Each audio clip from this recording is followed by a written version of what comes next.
I think the storyline of today that I'm very interested to follow is that of Hayden Parker. He's kicked 88 goals from 10 games this year, which is just incredible.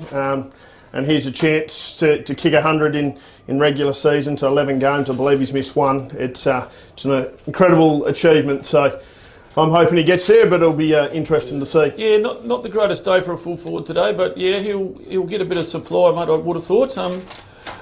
So yeah, of course, it's the last round. So you guys will play next week, next Sunday, Rick, in Jerry against Ongerup. Yep. The ladder can't change too much. It's been like that for the last couple of weeks. So that'll be a good game, mate. Of course, you beat Ongerup a couple of weeks ago. Yeah, that's right. So the boys have a bit of confidence for that game, and Jerry will play Lake Grace next Saturday at Newdigate in the second semi-final. So yeah, which will also be a good game, I think. Yeah, two best. I think the ladder's finished exactly where it should. It's no great surprises. It's been pretty set now for a while with that top four. So. Hopefully it's a good final series. But yeah, he's hoping today's a good game of footy.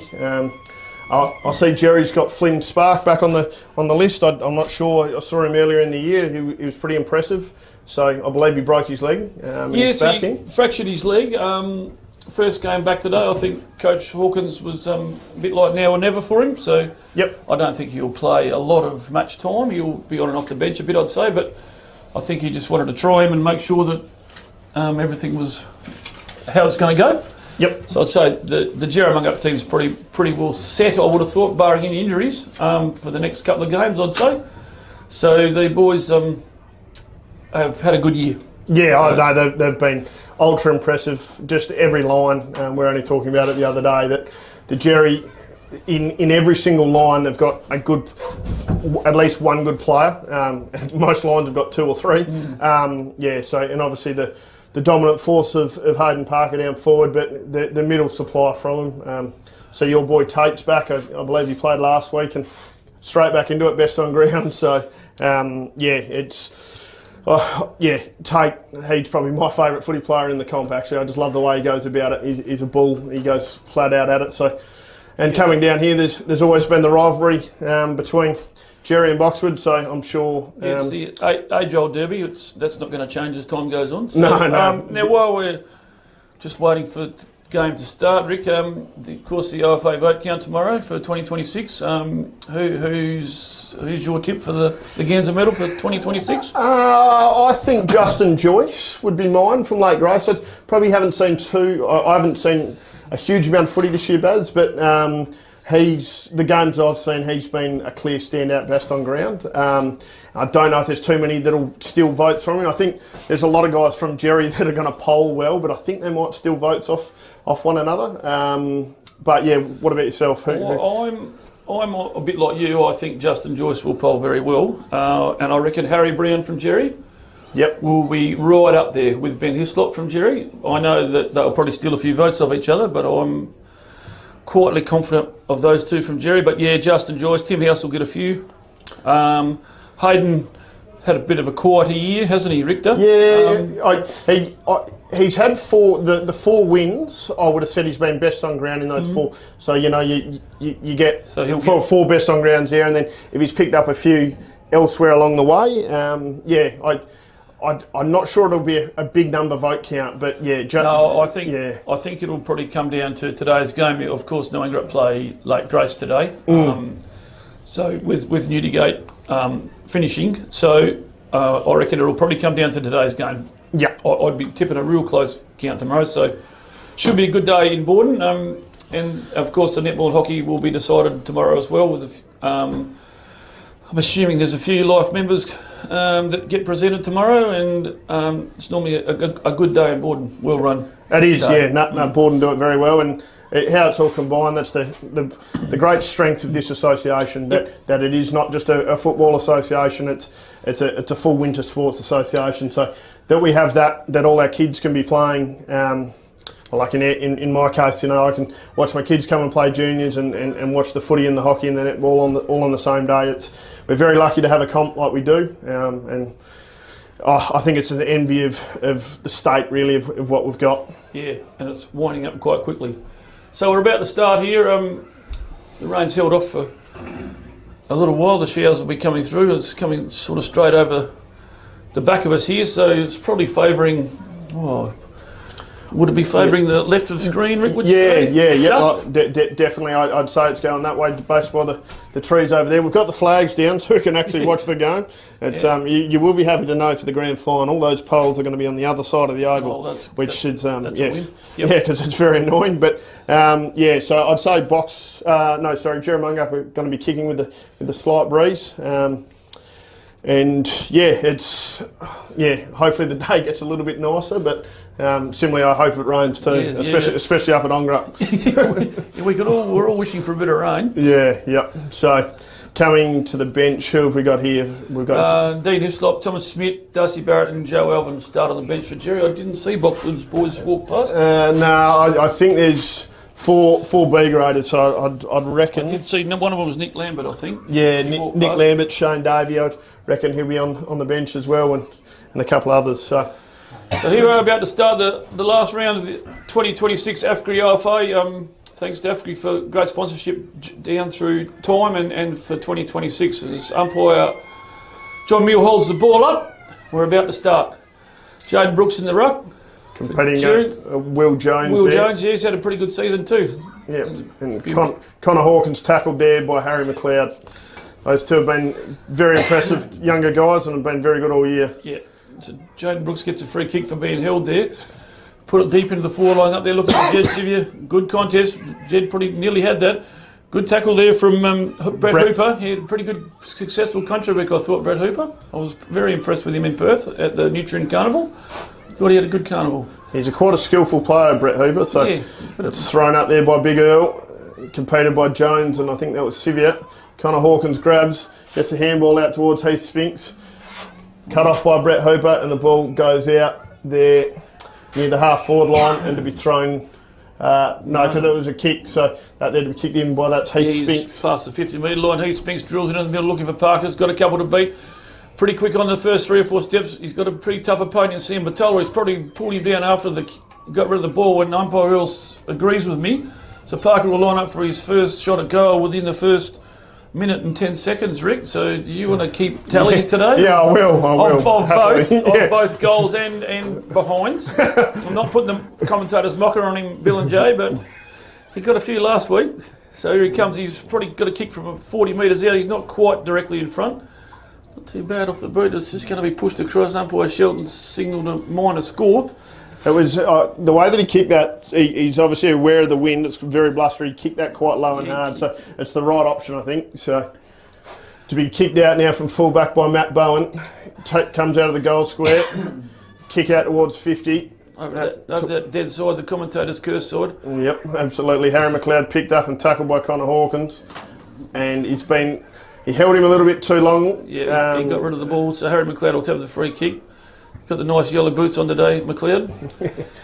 He's had a good year, Harry McLeod. Yes, very, very good junior. Brooks cuts that off, just fumbles it a bit. Gets a handball there to Hawkins. Hawkins back in towards Winters. That's Nick. Dodges this way and that. Goes for the kick in towards forward 50. Over the top of Archie Mason's head. Just roll. Was it on the full, was it? Okay, it was too. Thanks, Mav. So, is that Sam? That's Corey Nelson there to kick out in front of the Warraleigh Balmerino stud scoreboard.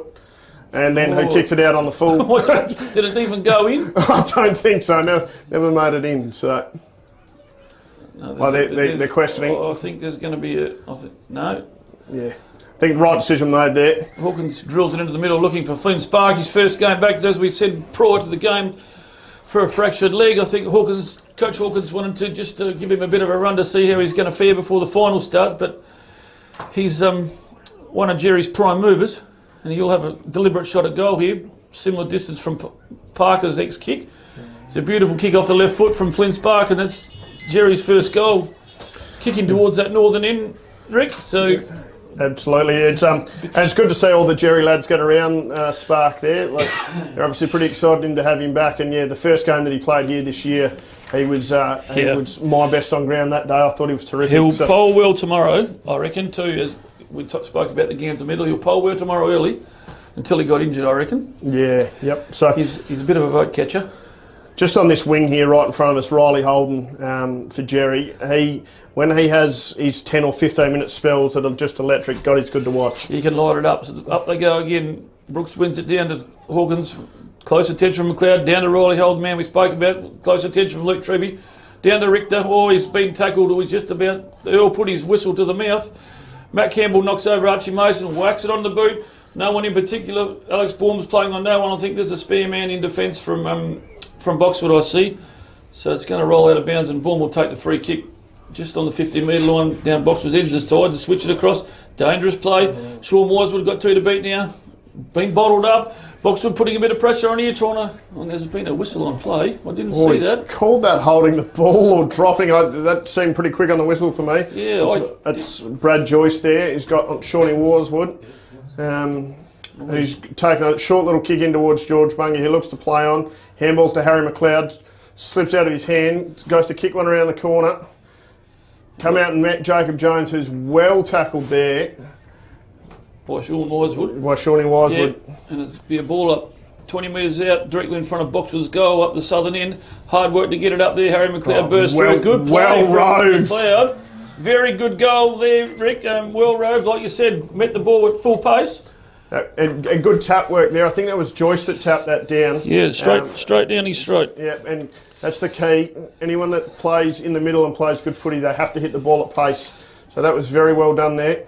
Yeah, good play. Hard to score today up that the southern end, if you want to call it the Boxwood Bremer Road end, the Bitumen Road end. So good start from both teams. Here, 4 or 5 minutes in, are we, Mav? And a couple of goals in pretty trying conditions for both teams. Yeah, it's been a good start, good tussle. Both teams are banging in, which you'd expect. So be balled up here by Big Earl, Jones and Brooks to compete in the ruck. Brooks has won the first few, wins that one, taps down towards Barrett, cut off by McLeod. Riley Holden gets the handballs, very quick handball to Barrett. Kicks down the forward line, deep into the pocket, not really to anyone. Parker comes out to meet it. Sammy Batola, Matty Bowen chased down there by Spark. I thought that was holding the ball. Good pressure. Parker had his head ripped off.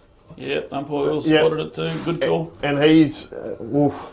Batola's lucky there. Sammy Batola just about, yeah. He's a little bit too excited there, and Parker didn't play for that at all. That was well and truly there. It's definite free kick. I don't think he's going to pass too many off today, Baz. I'm going to call now. No. You'll screw this one around the corner. Yep. Take a good kick from here. It would, especially with that wind. It's good enough. Sammy Batola's asking you all the question what he did so wrong. But Anyway, Parker plays on, wheels around. It doesn't look too bad. Oh, he's pushed it across the face, has he? Yep, and it's behind. So that's two behinds there for Parker. To be kicked out by Matty Bowen. He's looking for someone that's not a huge amount of movement here from the Boxwood lads. No, it's pretty bottled up down there. It's a bit like the juniors. It is. It's very stagnant. In comes Matty Bowen. Not a bad kick off the boot, but it's straight down Archie Mason's throat. It's going to come back in with probably some interest. Wheels into the middle looking for his Spinks. It's going to go over his head. Jed Sivier's in the hot spot. He's probably got one over the shoulder there, and umpire Earl says, give it to me, boys. 40 metres out, directly in front of Jerry's goal. A lot of players around the footy. The game will probably open up as time goes on, Rick, as it normally does. Jones wins that tap down. I think that was towards Corey Nelson. Battle there between him and Hawkins. Be thrown up again. Young Jones has had a good year for you guys too, I reckon. The few games I've seen of Boxwood, he doesn't give in. He keeps trying. And Yes, play on. Earl said a little chip kick there from Mason. Sivier tops it down to Barrett. He's pushed it across the face again. There's another minor score to Jerry. So they're getting it up there enough. They just can't quite get it for the big stick. So it takes Jerry to 1-3. 9 to Boxwood's 1 goal straight. So good start from both teams. Matty Bowen's going to get a sore foot the way it's going here, Rick. He's going to keep kicking this out. He's nearly had the most touches on the ground. He would have. Kicks out a bit of a scrap, but goes where he wants it. Hits Jacob Jones. Jones kicks down deep toward the forward line. As Bungie and Wisewood chase after it. Bungie taps it past Wisewood. Gets on his bike, short little kick in towards Joyce. That's a beautiful kick by Bungie. Good footy. It's just very normal for Bungie. He's an incredible user of the ball. Joyce kicks in, looks in towards Aaron Jones, who marks about 25 metres out, directly in front. Yeah, good play by Boxwood. Well done by Bungie there. Just turned Sean Wysett inside out and managed to get the ball in his own terms. Popped up nicely for him. Found Brad Joyce, and now Aaron Jones will come in 25 metres out. Doesn't look too bad. He might have pushed it across the face. Has he? Right across. Hasn't even scored there. I don't know what happened there. He just pushed it across and the wind might have got over. Harry Brown will bring him back in for Jerry up there, looking for Nicholas Winters. Marks it over the top of Hawks. Spears it up into the wing direction, right in front of the commentary box. There's a good mark taken from Connor Hawkins. Jerry play on. Coach Hawkins likes this. He spinks, pushes it across the face, over to that dead pocket. Sammy Batola's will have a good contest with Parker all day, and he won't give in. I see there's a few Batolas here today, so he'll be trying to keep the namesake up. There's a lot to choose from. Yeah, it's good to see it's hard to keep up with them all. The 20-year reunion today, when back in at Ongerup. 2006 grand final. I believe that was Boxwood and Jerry. Were you playing then, Babs? No, it was Boxwood beat Newdigate. Boxwood beat Newdigate, was it? Yep. And Jerry beat Boxwood in the reserves that day. Oh, right, yep. Cleared out by Campbell, who kicks down. Harry Brown cuts it off. He's done that all year. Normally a very good kick of the ball, Brown. Doesn't waste it too much. Goes on the dead side. They just need to be careful. You don't want the ball getting down there too much. Ben Hislop. He's a very good player, Ben Hislop. Parker comes out to meet it. I reckon he was taken without the ball there. Unlucky not to get a free kick. Ball sort of ping balls around. Here's one man, Riley Holden. Handballs back in towards Brown. It's just getting a bit scrappy here. There's a lot of players around the footy here. Harry McLeod gets the handball, just went down and got it. Had a good first quarter, Brown. Harry McLeod called him a few times. Winters tries to get through. He's probably been pinged for holding the ball. Good tackle from Vauxhall. Boxwood soaking the pressure up into the Jerry's forward line. Wobbly old kick, but it's found Matty Campbell, ever reliable. Up on the left foot looking for Richter. He's probably going to run it. He's a bit of slack marking here from Jerry. Aaron Jones picks it up. Up he goes looking for Brad Joyce and Aaron Winters, and it's going to wobble over the boundary line 35 metres around from Boxwood's goal down that southern end. It's going to be... Ball to be thrown in. Down the boundary line. The boundary umpire is a bit slow to get up there. Is that? That's Brendan O'Neill. I'll give him his dues. He's out there at 50, 52 or 3. Young Brendan O'Neill. Yep. Up they go. No clear winner here. Boxwood chance to get another goal as we sneak up towards quarter time, and umpire John Mills called holding the ball. I just didn't quite see that one. Yeah, I thought that was a bit steep, but here they go. On. Brown to Barrett, brings it out to the wing looking for Spinks. All went to school together, those boys. In they go. Here's Holden, keeps it going forward. Jerry got a few players around the ball. In comes Matty Bone. Good shepherd from Holden. Sivia whacks it on the boot, deep into the pocket, and it's going to wobble across. Well, it's just snuck in for a point, I think, has it? Yep. Yeah. Davey Shelton says it's only a minor score. Matty Bowen to get another kick, out of fullback. Like you said, I think he's probably got the most possessions on the ground. I like that, Jerry, then when they came on the top side. That was exactly what you need to do. So Bowen plays on out of fullback, taps it on the ground. Oh, he's got no one to kick to. He doesn't know where to go. Kicks it to the tallest guy on the ground in Brooks, who gets absolutely crunched. Yes. They play on, free kick, down towards Parker, who marks right at the tip of the goal square. He won't be handballing this one. I wouldn't have thought so. I reckon he could be in the car park 3 cars deep and he wouldn't handball it today. No, this is a bit of a give me for Hayden. So good contest here from Jerry. Kept the pressure on. A bit undisciplined free kick there back to Brooks, but it's going to result in a goal for Jerry. And so that's Parker, he's first, and that gets him to 89 for the year. Takes Jerry on to 2-4, is it? 16? Yep, 2-4, 16 to 1 goal straight. 1 goal straight. Boxwood. We've been about halfway through the first quarter here at Boxwood. As Tate Barrett just come off for a spell, and Thomas Smith goes on for his first run for the day. He's had a pretty good year too. He'll get a few votes tomorrow. I reckon he's a bit of an umpire's catcher. I saw John Mill last week after footy, and he was a bit non-committal about who he thought was going to win the Ganser medal. We didn't want to let too many secrets out, old Johnny. That's good to hear. So ball bowled up there. Brooks wins down towards Hawkins, who ducked his neck there, and I agree with that. I don't think that should be a free kick. He was taken high, there's no doubt about it, but he did play for it. Ball thrown up again there. Brooks and Jones. Brooks wins it down again, taps it over the back. Heath Spinks runs onto it, gets the handball there to Ben Hislop. Hislop Up there to Archie Mason. Archie Mason crosses the 50, looks towards Parker, and has kicked it out on the full. I think the wind just might have just nipped that one. I was just a few little sprinkles of rain start the windscreen wipers turn on. Over near the scoreboard, there's Matty Bowen again. You're dead right. I think he's had the most kicks on the field. He's looking for Rivers Hyde, and he's just spilled it over the boundary, and it'll be a throw in. Just around from the 50-metre line down the southern end. The northern end, sorry, here at Boxwood. So the lights are on. She's a pretty dark and blustery day. And I must admit the oval looks quite nice. As good as I've ever seen it. Yeah, BGL doing a fine job with all the ovals in the association. Absolutely, we're very lucky. Of course, the grand finals here. Yep, it's set up quite nice for ovals. Beautiful.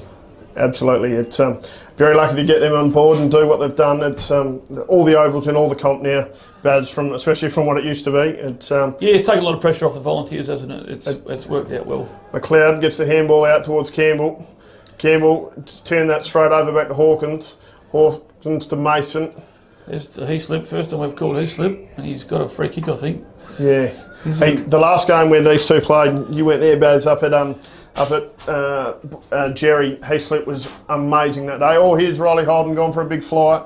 Parker tackled, well tackled. Yep. No prior opportunity. It will be balled up about 15 metres out from Jerramungup's goal. Held to him, says umpire Earl. A lot of players around the footy again. No winner in the ruck. Parker pulls it out of the ruck, and there's been a free kick here. See that one? Not sure. Was it two in the contest? Maybe two in the ruck. Yeah, I think. Yep. Because it's gone back to the ruckman in Jones. That's Will. Could know where to go to. Jerry, you've got there's no one in the Boxwood forward line. It's Pagan's paddock. Up they go. He's kicked it straight to his counterpart ruckman in Jaden Brooks. He'll wheel back in and put it up, looking for Jed Sevier. Puts one arm up. In goes Riverside. Well done. Tacked the footy well, and it's going to be over the boundary line, is it? Yeah, just around from the point post down Jerry's end. Umpire O'Neill will throw it back in, and yes, the two ruckmen are putting their hands up, so there's not two up again. No winner down there. In goes Spark again. It's against Terry there. Gets the Spark handball over his head to Sevier. And sort of bustles around. Spark on his left. He's done well there. Oh no, I think it's just faded, I think. Matty Bowen for about kick number 7. He's had a couple out on the field too, but he's doing well. He's put it out here looking for Matty Campbell. Matty got a bit of work to do, Matty Campbell. He's probably good enough. Oh, he's in trouble now. That's a throw. That was a throw. Great pressure there from Riley Holden for Jerry. Oh, Matty knew he's in trouble. I think he's smiling now. He's thinking, that was just too good for me. Riley Holden was in helping us in the Ongerup pub, helping us dismantle it, and just like he did to Campbell there. He just took him apart there, old Matty. It's not a bad kick, Riley. Beautiful left foot kick. Up they go. Harry Brown snuck down from the back line, trying to sneak a little quick goal, but it's going to be another minor score to Jerry, so a 2-6 now. Matty Bowen again. He's coming out this side again. He's going to give it another go. Up to Brett Hooper. He's probably got a couple of metres on his player. Good spoil from Winters. Needs to get rid of it now. Good play. Down to Spinks. Back to Riley Holden, who's going to find this time. No one. Parker's got 3 to beat down there now. In they come. Back to Flynn Spark. Over the top to Parker. Oh, he's managed to scrubber it through, has he? I think he might have kicked the goal. Yeah, I think it came off his shin. Yeah, I think it might have come off his knee. He's popped that through, so that's goal number 2.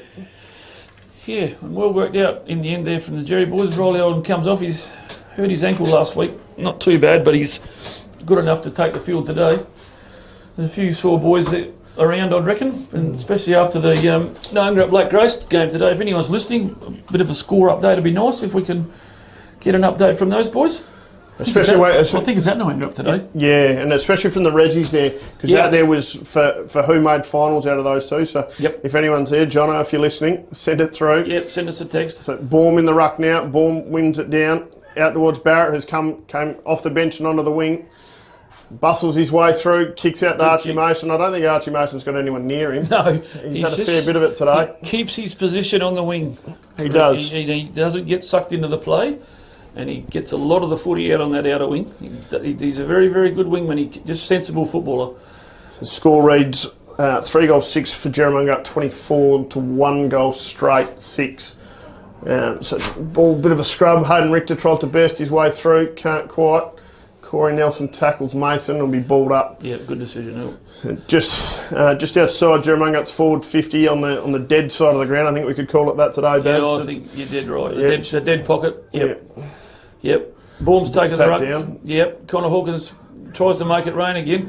Up they go. Thomas Smith got a bit lost. In goes Hawkins. Does a bit of the dirty work. Well done. Down to Jed Sivia. Good handball over the top. Probably needs to do it again. Over to Flynn Spark. He's got a couple. Another handball now. Now they've got to get rid of it. Jack Heaslip runs in on open goal. Well worked out from Jerry. Good chain of handball there. That was Heaslip's probably first kick for the day. Hayden Parker's asking him why he didn't handball to him. Gives him a joke and push there. Yeah, but no, it's good play from Jerry. Well worked out. It was Hawkins' follow-up work. His first kick was high up and under, and he could have easily stopped, but he kept on running, which is his great strength. Hawkins, he does that well, and followed it on. Bourne's been good in the ruck since he's gone in here. He's won every single contest. Helps Jaden Brooks out well, Rick. And he's good solid body and puts his body in there. Now he's had a few good weeks. Alex has another good ruck, not good pressure from Heaslip.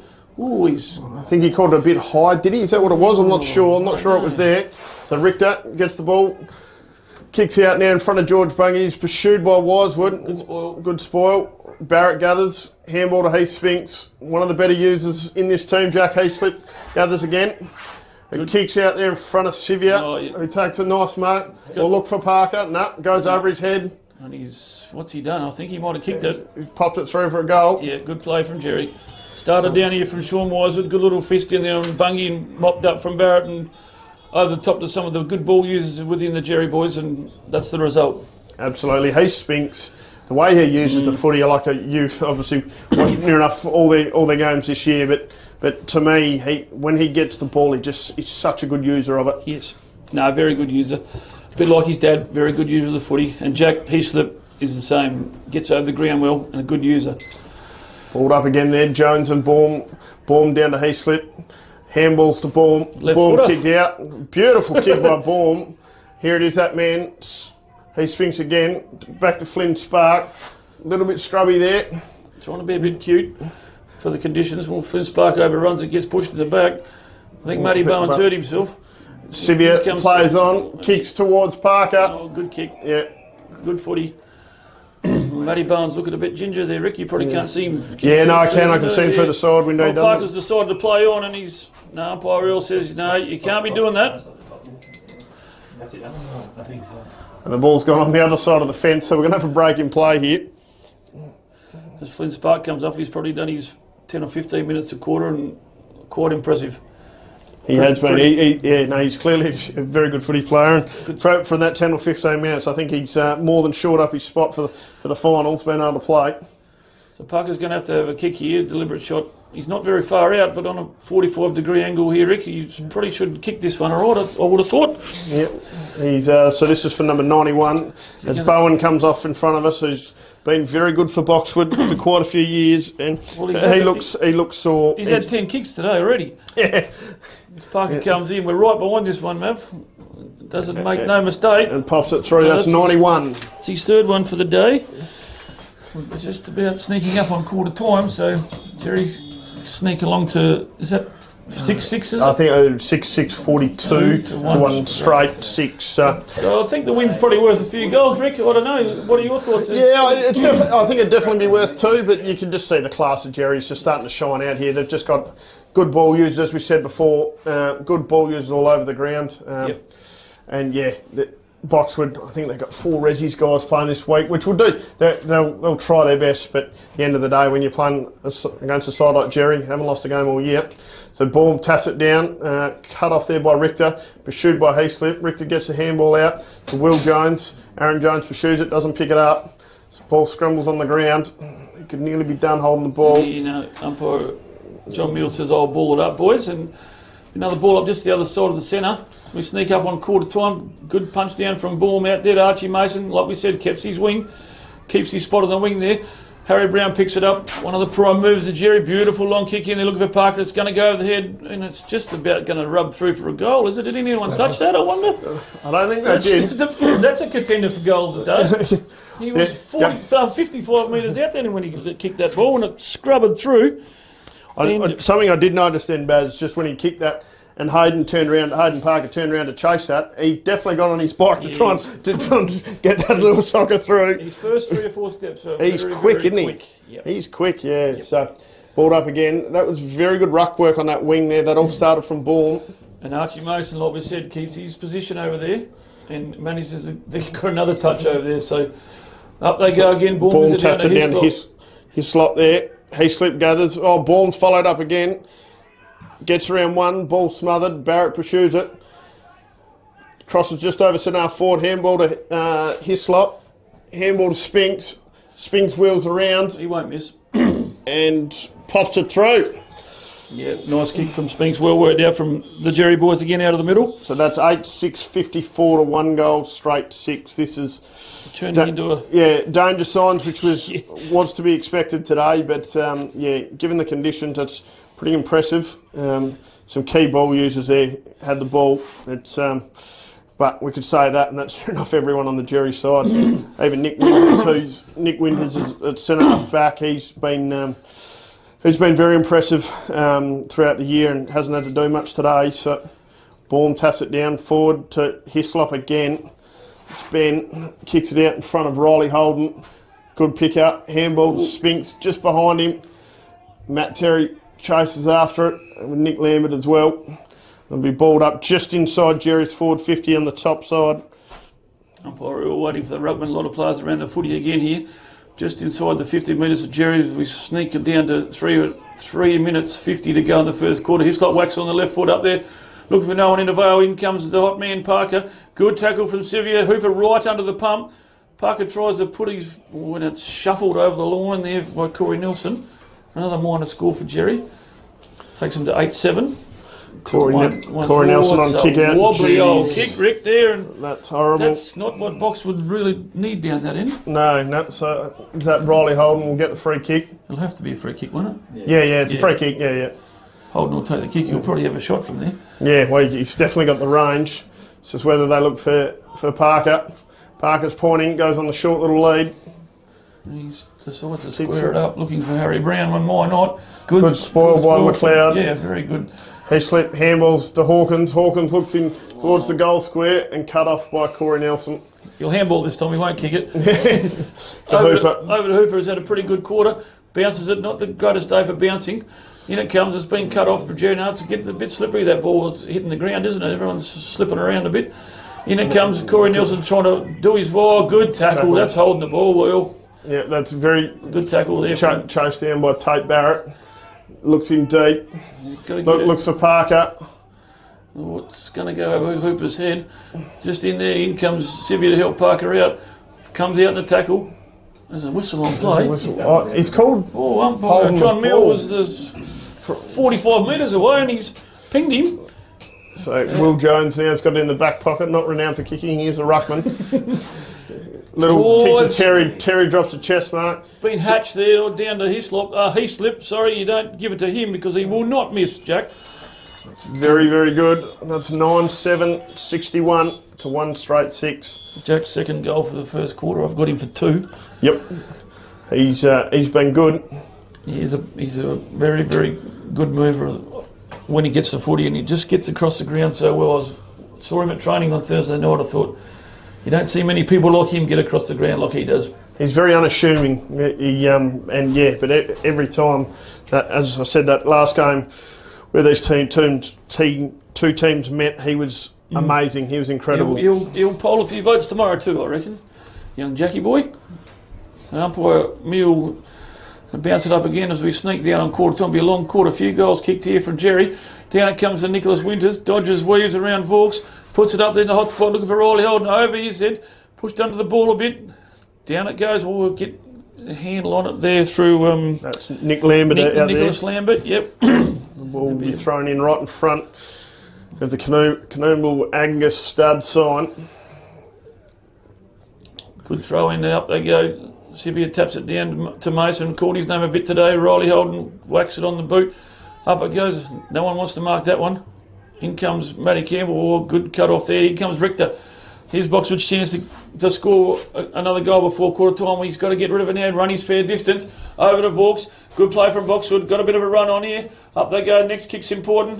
The back of Bungie. He's got 5 metres on Sean Wisewood. In they go. Deep in the pocket now. Wheels around on that trusty right foot. He's speared it in the middle and found. Is that Aaron Jones? Yeah, that's Aaron Jones there. So he'll get the chance to redeem himself. He missed one from this sort of spot earlier in the quarter, and he put it out on the full. So probably owes his team one. Try and get Boxwood second. Takes his couple of steps. He normally kicks it in pretty quick. It's a scrubby looking kick, but it's gone through, and I don't know if that came off his knee or his shin, but it definitely wasn't his foot. Done the job, hasn't it? Yeah. It's a goal, so that's what... Boxwood needed that one. Yeah, they did need that one. I think it was a break of about 8 goals in a row straight for Jerry, so yeah, they needed that one. Right on quarter time. Let's keep Jerry out of the forward line this before quarter time and regroup and see what Coach Richter's got to say to him at quarter time. Well, they'll have the wind in the second quarter, so that'll give them a bit of confidence. Yeah, yep. No, they've just got to keep battling in. You know, it's always going to be hard work on a day like today, but you just got to keep battling in, give it all you got. Umpire will come back in. Just under a minute to go in the first quarter here at Boxwood. Thanks to AFGRI, the main sponsor of the OFA again. There was a whistle on play and... It's in the square and fridge, what's...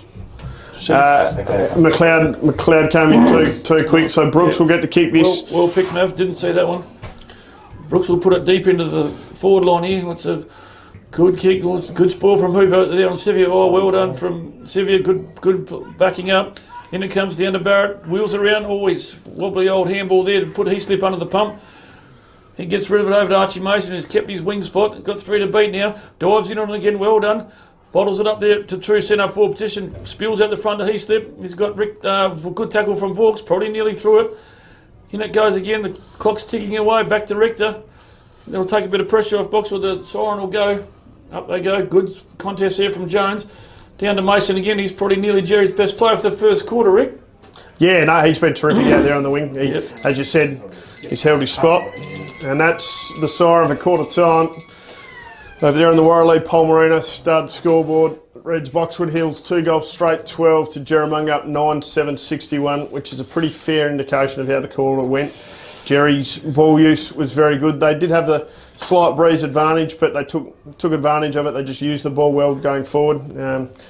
Yeah, Parker 3 for the quarter, so that's up to 91. He slipped 2 as well. He was good. And I actually really liked Alex Baum's quarter when he went into the middle there. Brooks started in the middle rucking, who's always good, but yeah, when Baum went in there, I thought they really turned the jets on. So, and then for Boxwood, Matty Bowen was very good until he got injured. I think he's done a knee and he's done. And then yeah, apart from that, even Corey Nelson down the back, the ball's coming down there a lot, but he just kept battling in. And Harry McLeod showed a fair bit of fight for an 18-year-old. He just keeps battling in, which is good to see. Yep, we'll have a quick break for a couple of minutes and we'll be back for the second quarter here at Boxwood for the last round of the 2026 AFGRI OFA.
Shane and Lynette welcome you to the Lake Grace Hotel. It's a family-friendly hotel with great meals and accommodation. Meals are cooked by 2 high-class chefs. And if you would like to follow us on social media, just look up Lake Grace Hotel. And we are proud sponsors of the Lake Grace Ongerup Winter Sports. Welcome to Lake Grace Tyre Power. We supply and fit tyres for everything, from agricultural machinery and trucks, right through to four-wheel drives and everyday passenger vehicles. Alongside tyres, we also offer a full range of mechanical repairs and servicing, so we can look after your vehicle from start to finish. Feel free to give our office a call on 9865 1023.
Welcome back here to the start of the second quarter between Jerramungup, the last round of the game between Jerramungup and Boxwood Hill. So Boxwood's made a bit of a change. Brad Joyce has come out of full forward and up into the ruck, and Alex Baum starting. Held aloft by Johnny Mill, and away we go. Boxwood kicking with a bit of the breeze. We've sort of decided it was probably worth 2 or 3 goals towards the northern end. But as the sun comes out, we complain about the weather, but it's warmed up from 9 to 12. Not for long. There'll be another shower come through. Down it goes to Richter. Tackled, probably held on to a bit long there by Barrett, and Richter will take the free kick. So this is Boxwood's chance to get into the forward line a bit early before all the troops get back there. Jerry had very well drilled. You just see them then straight away. They're just on their bike and gone back. The ball seems a bit slippery to me. Rick, I don't know. Couple of little scuddy showers came through when the juniors were playing. He slipped. Oh, that's a good grab. Cots one across the head for it. Winters, that's Nicholas. Kicks out in front of, I think it's Jed Sivier. Puts the mid out. Handballs towards Archie Mason. Who's tackled without it. He hasn't got it. No, play on, says the umpire. Richter gets it. Tries to use his speed. He's good at that. Handball to Treby. He sort of shuffles it towards Richter, who's chased. Campbell now gathers, picks it up, bullocks through, not bad for 40. Kicks out towards Hyde. Good spoil there by his slip. There's Jacob Jones. Left foot's there to balance on clearly when he kicks on his right. Good pick up from Alvin there, down to Barrett. Right in front of the commentators here, we like it here. Good position from Flynn, Flynn Spark kept his eye on the ball. Down to Heath Spinks, there's a build up as they go. Good pressure from Batola down there. It's going to be a big day for Parker if he's going to play any more day. Harry Brown snuck down from the back line. Wobbles it out to Heath Spinks. Everyone stopped there, thought there was a whistle. Over to Spark. Over to Darcy Barrett. He just wheels in and just about can't. No, he's kicked the minor score. It's a bit hard to see just here. But the breeze didn't quite help him enough there. He allowed for the breeze, but it didn't go through. So Hooper's got the kick out duties now. Bowen's out of action. Yeah, he hasn't come back on, has he? I think it's his knee, and unfortunately for Matty, he's done 2 knees previously. So he looked a bit ginger coming off. He did. Big long kick from Hooper. It's gone over the back of Jones. Brown's there to pick it up and good kick. Spills it into Heath Spinks. He's probably looking around to get rid of this. He probably can't kick that far. Wheels into Parker's direction and beautiful kick and all, but that's 50 metres up. It's got to be. You can't be doing that. No. That's how much I know. Ricky? Yeah, I didn't think it was 50 myself, Baz, but anyway, it was a very good grab by Parker. He's got great hands, doesn't he? He just AFL will be 100 metres. Yeah, well, that's exactly right. Well, just about behind this one. Parker will be lining up for his fourth. Don't know he's played a game of footy if he's going to be manhandled every time he marks the ball. Too bad off the boot. He's just pushed it across, has he? Umpire Foreman says, yes, I need a minor score. It's 3-3 now for Parker for the day. So kicked out by Hooper. It's going on the far side. Go that dead pocket. Oh, he's changed his mind. Good kick to Jones, who went to play on. Oh, he's off. He's done. Now he's in trouble. Harry Brown read that, and Harry Brown is well within range here. I reckon he'll look for Parker if Parker goes for the short little lead, but... Oh, he's directing traffic, Harry. He's just popped it over the top to Jed Xavier. Had it spent before he got it. He's under the pump now from Richter. Good footy. Holding the ball, that was there. Good by Richter. Richter, right idea, looking to take the game on. That's what Boxwood need to do. Like, you can play defensive side footy. I'm trying to look through the foggy window here. It's Heaslip's gathered. Over Rivers Hyde, and Heaslip's got it. Wheels it in, looking for Parker. Got two to beat. In comes Darcy Barrett. Picks it up. Good handball back to Parker. One hand up. Now Boxwood stacks on the mill. Richter comes out. He's under the prop. Oh, that's holding the ball every day of the week, isn't it? No. John Mills throwing his whistle away. Now he goes again. In they come. Heath Spinks is missed as well. Jerry are peppering away here. It's John Mills put his whistle in his pocket, I think, Ricky. He's just letting the play go. Letting the game go, which is, I don't actually mind. Kicked out, that towards Campbell, goes past him. Going to go out in the full, is it? Yeah, and that'll be Tate Barrett will kick that, but it's nearly centre wing, which is probably not a bad option. It's a long way away at least. Now to Nick Winters, steps back inside, to come the top side, which is the right decision. Or Darcy Barrett caught one straight across the chops there. That was a free kick. It's done well. Barrett's kicked in now towards Parker, who evades Sam Matola. Well tackled there by Hooper. Matt Terry now kicks out towards the halfback flank marked by Rivers Hyde there, right in front of the Boxwood dugout. Oh, it's a little short little kick. Made it hard for Vaux. Jones has done well. He's a wobbly old kick too. Over the top it goes. The wind carried that one. In comes Dean Hislop. Needs to get rid of it now. Back into the middle of the Barrett. Got a few spare men there. Jed Sevier's got 20 metres on his own at centre forward. They're playing a spare man in defence, the Boxwood boys. That Brett Hooper's standing in front of Parker. And up it goes, and I think it's going to be a mark there to Darcy Barrett, is it? It's been good since he's come on. Yeah, he's had a few touches. John Mills lining him up. But Jed Sevier, a bit of slack marking there. I think Brett Hooper's trying to cut Parker off all the time and let Jed Sevier just off by himself there. Let him off the chain a bit. So Barrett will come in. He's have to kick it probably 35, 40 metres against that lazy sou'wester. Well, he's not even going to score yet. He's grabbed it and it's put it. No, it's a cool play on. Hasn't made the distance. That wind's quite strong. Young Brendan O'Neill didn't have to do any work there. It bounced back in for him. So Hooper's kicked that to Campbell. They're on the dead side wing now, far side from us. It's kicked down towards Joyce. Ben Hislop protected the space there well. So Will Jones has come out of the forward line. Dean Hislop and Aaron Winters. Aaron Winters well tackled. It'll be balled up there, just outside the forward 50 for Boxwood Hills. Umpire Earl says, give it to me. So Jerry opened the second quarter with a couple of pretty quick for her behinds. A couple of goals would have been better. Barrett grabs it out of the ruck into Hawkins. Called that a few times this year. Hawkins has probably got one a bit high, has he? Yeah. Which was... Yeah. I was definitely there. He had his head taken off. He did play for it a bit, but it was there. It was 100% there. He's looking to... Straight away, he's looking to cross, which is good. That's the right option.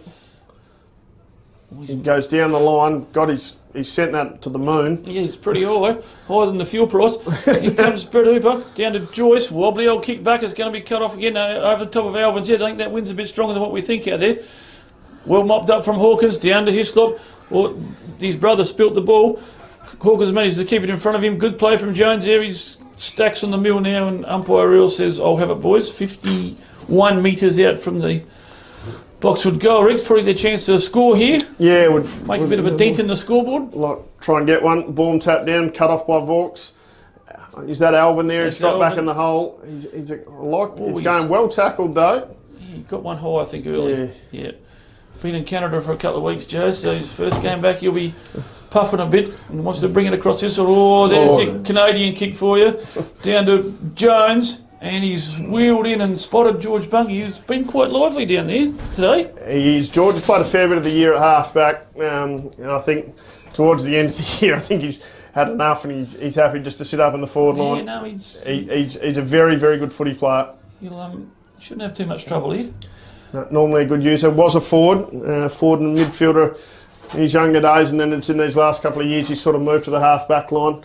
Boxwood's sort of been chasing a real good ball user, which he has been. But yeah, just for these last two games of this year, I think he's moved down to the forward pocket just to give him something to kick at. In he comes, he's only going to kick it from 15, 20 metres out, and I think it's pretty good off the boot. Davey Short moves across a bit, but I think it's a go, isn't it? Yep. All clear, he says. Good kick from Bungie. That's Boxwood's third goal, is it? Yep, 3 goals straight now. Good kicking.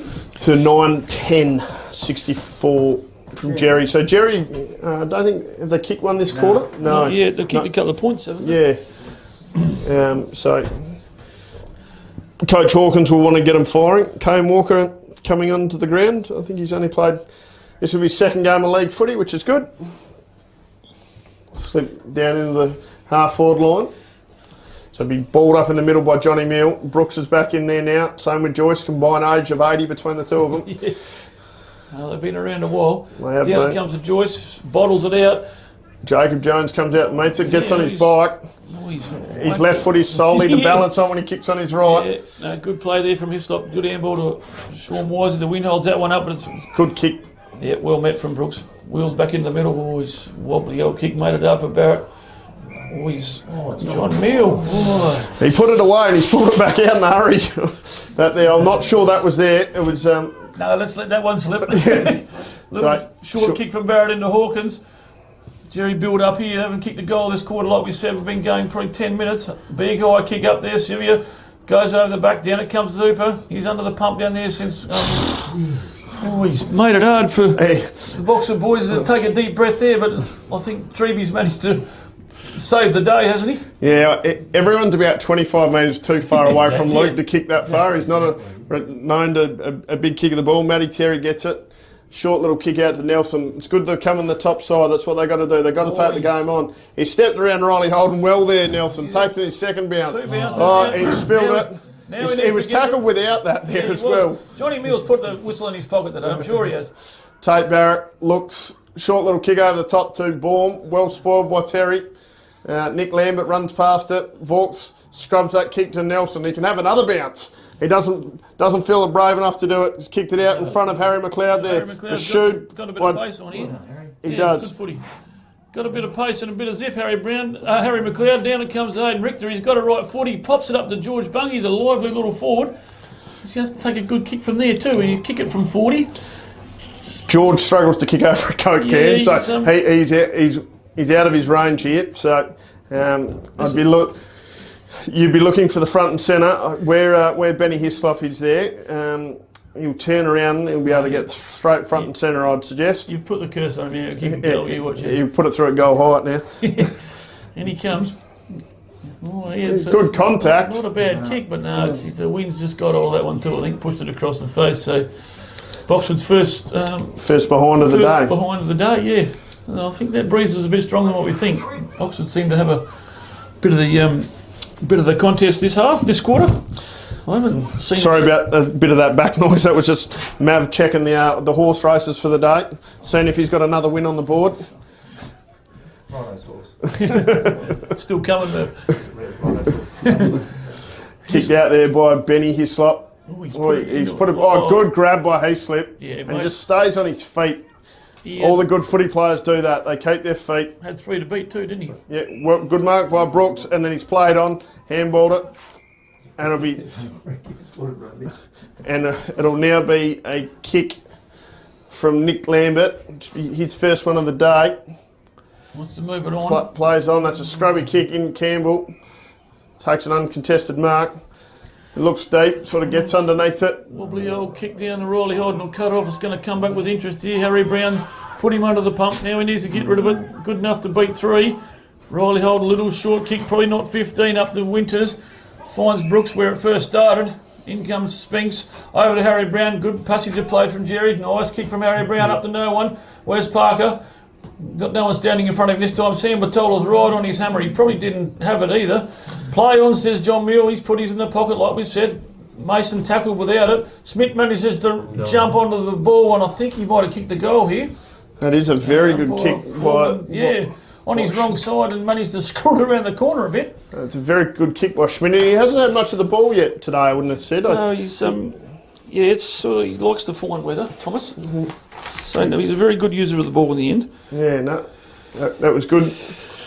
Jerry just moved the ball a bit quicker there. Parker probably should have just let out when Harry Brown had that ball. He sort of stayed where he was, but then he was definitely tackled without it, so he probably deserved a free kick. But I think it sprung him a bit. I think he didn't expect it to be happening that quick.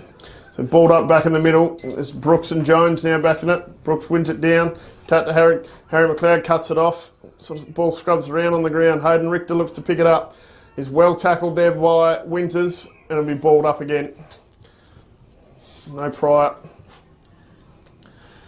Once you get tackled by Nicholas Winters, you're tackled. He's a pretty strong boy. Up they go again. No winner there. His brother tries to come through. Nick Winters, little scrubber kick from Corey Nelson. Made it hard for the Boxwood boys. In comes Con Hawkins. Needs to pick it up now. Get rid of it under the pressure there. Beautiful kick inboard looking for Heath Spinks. Normally a very good user. Wheels around looking for Archie Mason. He's got a couple of metres on Richter. In he comes now. Left foot kick. Wobbly old kick. Made it hard for Alex Baum. Good enough to mop it up now. Through Hooper. Now just got to get rid of it. Well tackled. In comes Parker. Where's Batola? Right on his hammer again. Good pressure up there from just going to be bottled up, and John Mule says, I'll have it. Got his whistle out of his pocket, and he's going to ball it up 25 metres on the hockey side pocket down the southern end of the Boxwood Oval. I think there's another shower of rain coming over the hill, Mev. And he's picked out a free kick here. No, he's reversed it. It must have been... So against Nelson in the ruck, it was there. He was hanging on. I didn't see that one. I think there's a shower of rain coming as the wind starts to gust up a bit. Take a good kick here from Baum. He comes. Well, it's started at left and it stayed left and it's out on the full. Is it? I think. Nearly came off his instep. I think that one there. It started left and then stayed left. Yeah, that's just a strong breeze pushing that way. I haven't heard any scores from Ongerup yet, or the netball here. I thought I might have had a netball update. In comes Hooper, a deliberate little kick. The wind's got hold of that one and it's going to go out of bounds, I think. So it'll be taken by Harry Brown there over in front of the AFGRI sign. A rare bad kick from Harry Brown. Wobbly old kick from Harry Brown. Down into Matty Campbell's direction. Campbell just tries to get as far away from himself as he possibly can. Yeah, I think you might have picked that one quite well, Rick. And then Dean Hislop has run past it, tackled. Made it hard for himself. Sean Moore's got a bit more time than what he thought. It's going to probably finish up all right. Harry Brown's there to help out. Right, must be right on the boundary line. It's just gone over, so it'll be a throw into the true wing position here. Oh no, it'll be a free kick because Brown handballed it, so it will be a free kick. It's hard to keep up, but not a fan. No, definitely not. But anyway, we've got boundary umpires, so we should use them. It's that's Hayden Richter, kick down there towards Joyce.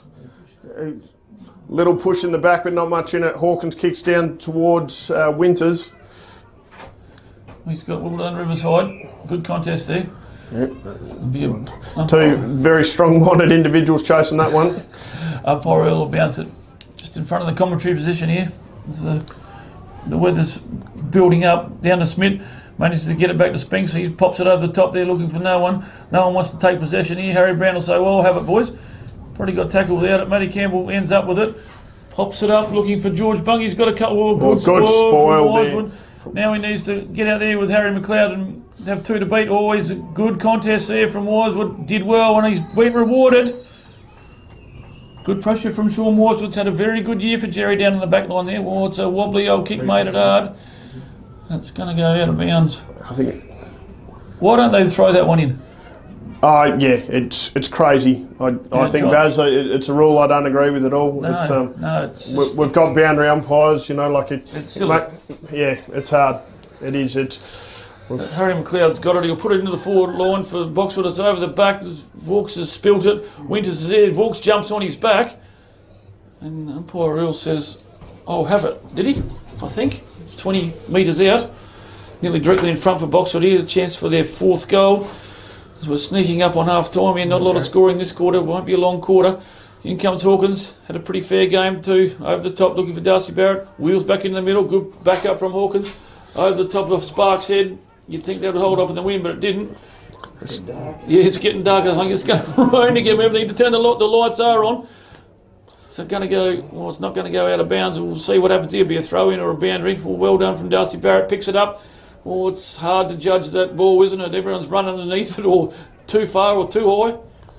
Good play. Big high kick in there from... Hooper, was it? Yeah, from Hooper. Down the forward 50. Well pursued by Shawnee Wisewood. It's tackled. He dropped that ball. That there was a free kick every day of the week. Like a hot potato, didn't he?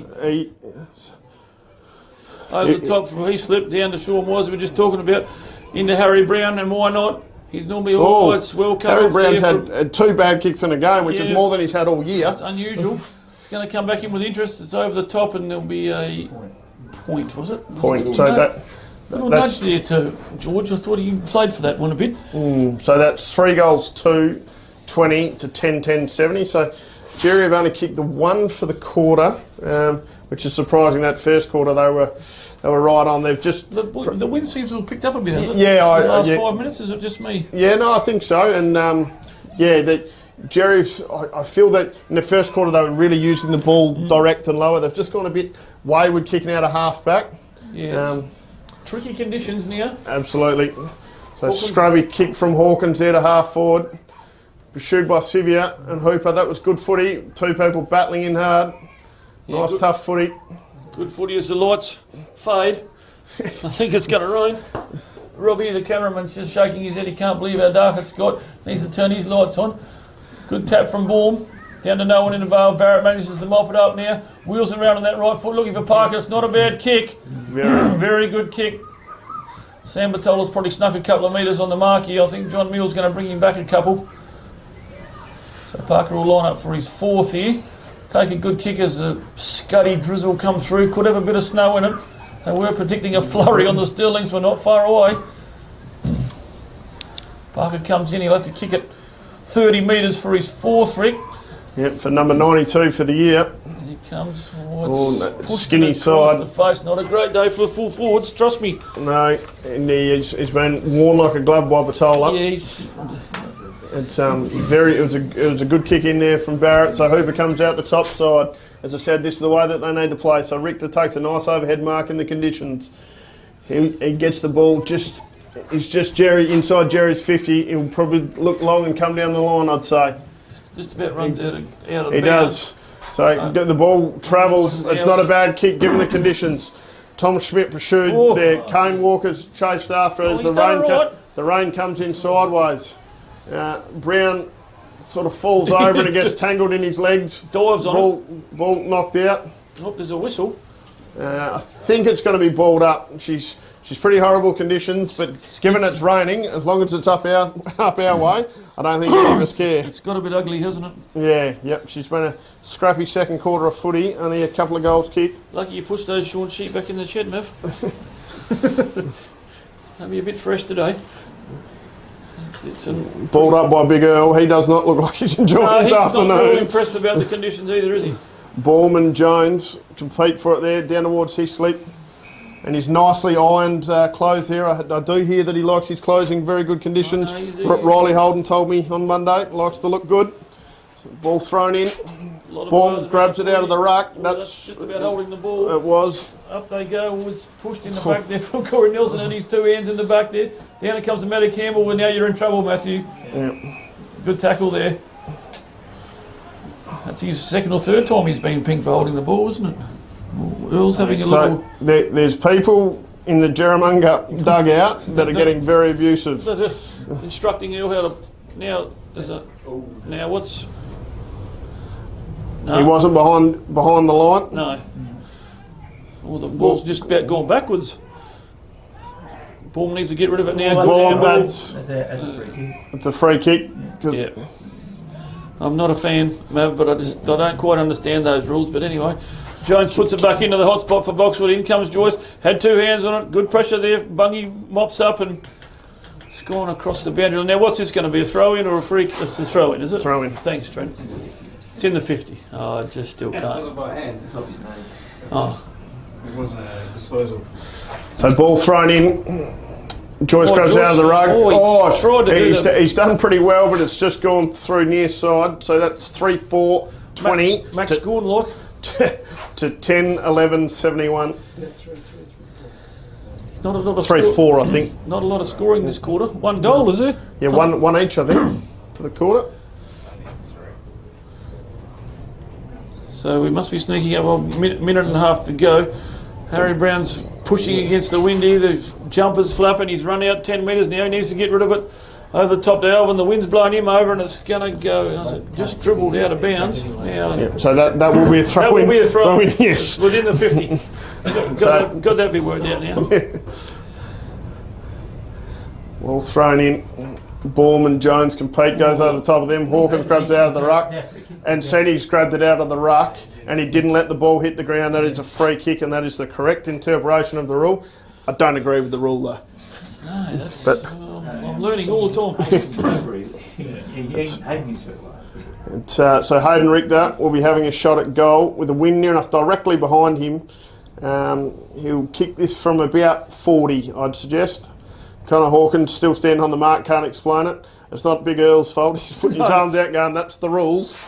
In comes Richter. He's not a bad kick of the ball. He keeps it nice and low, and it's a beautiful kick. Good delivery. And that's Boxwood's 2nd goal for the quarter. It is. It's a good kick from Hayden as the timekeeper's box is getting a bit of a rock up. We're going to be all right up here. Come down pretty hard. There's a bit of weight in this timekeeper's box. KG's up here. So Boxwood's 2nd goal for the quarter. I don't think it's been a bad quarter from Boxwood. Jerry kicked 1 goal against that breeze that's really sprung up. It's probably worth 4 or 5 near Rick, I reckon, the breeze. Yeah, definitely. It's definitely got worse this quarter. But yeah, it's been a good quarter of footy. Boxwood have started the game like at quarter time there. It was danger signs, and even though they are kicking with the breeze this quarter, it could have got a bit ugly. So held their own. Yeah, they have. So balled up by Johnny Meal. That's Baums and Jones compete for it there. Pursued by Hawkins. Handball to Winters. It's Aaron. Nice little kick. Kept it low to Spark. Good handball from Nelson. Down to Richter. Beautiful kick of the footy. No kicks out in front of Kane Walker there. He's going to beat him over the boundary, is it? Yep. But that there, even though it's in the 50, so even though he's kicked it from outside the 50, that's now to be balled in. Yes. Good decision, Tommy. We're bearing down at half time. Boxwood's chance here to sneak a little quick one in before half time. Up they go.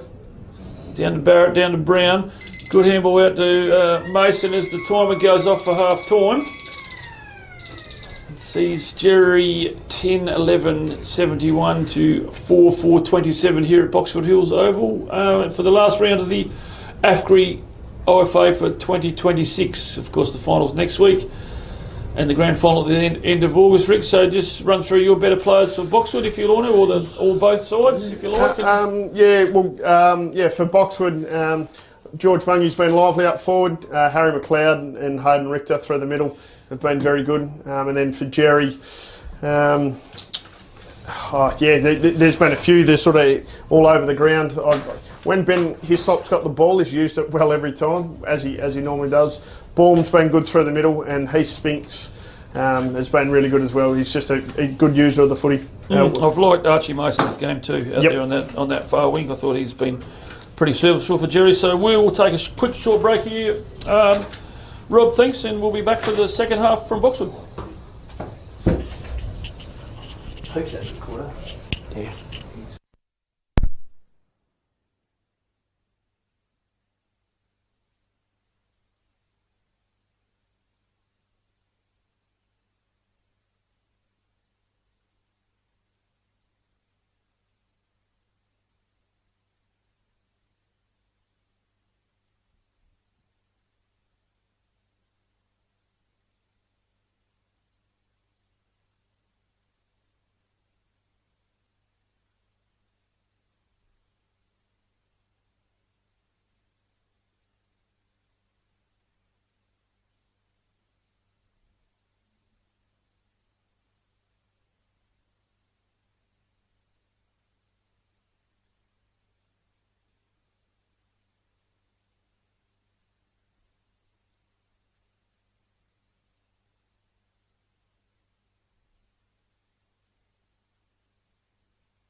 The relationship with Great Southern Fuels started with my father 50 years ago, delivering fuel in drums back in the day, which has progressed into large tanks now. They've been very reliable and efficient on time with service. We run a mixed farming operation here on Chapman Valley, just north of Geraldton, managing about 5,500 hectares. We've been with what is now Great Southern Fuels for in excess of 20 years. There's always challenges and situations that catch you out, and they've been really, really good at accommodating that for us. We've been with Great Southern for 28 years now. Look, they've given us exceptional service, and the price competitive. So it's wonderful. They're a great company to work for. They're a family-owned business. They will support you and whatever is required. I've got Alan's phone number, I've got Steve's phone number, and I know if I ring it I'll get an answer, which is really cool. The relationship's great and the service is second to none. So I ring up and it doesn't matter if it's Saturday, Sunday or whenever I ring up, I'll have fuel. So we've never been held up or had a problem with them. So my theory is that's what I'm about. It's about service and the relationship, and it's been fantastic. It's very important to maintain long-term customers' loyalty and give back what you can when you can. Great Southern Fuels is one of the few companies that I've been involved with that gives so much back to the local community. We support so many different organisations and country, sporting clubs, field days, farming organisations. We endeavour to give back. The community looked after us by dealing with us, and we just gave it back in what we could do. Footy club needs a hand, well, it's because they need a hand that you give it to, not the other way around. When you look at how they conduct themselves in the community, they've been a great supporter of the Livestock Transporters Association. Just incredible what they do. I do a lot for the community, which is good. And not only late race either, it's right through where all his outlets are all over the state. He's been excellent with that. We tend to sponsor major events, the Great Southern Football Carnival, Colts Carnival. Across the board, I think sponsorships are a very important part of any community. I grew up in Lake Grace and footy was my life down there for a long time. Great Southern sponsored Lake Grace back then, and along with many other footy clubs and hockey clubs and tennis clubs, and we might not always be making a big deal out of it, but the people that get sponsored, they understand and they relate to it. They do a lot for the town, so I can't fault them. They've been brilliant. Great Southern Fuels have got strong values, and that shows in what they do. They walk the talk and they do what they do. You deal with people that are there and care about your business, and these people have been absolutely wonderful. I'm very proud of what Mum and Dad have achieved in their life and how they've structured the business, and it's all structured around our customers and looking after people and being in the right areas where we need to sell the fuel and have the support there and sponsorship. Being part of the community, even though we're not in that community, but our workers are there and that's part of us.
Then well tackled.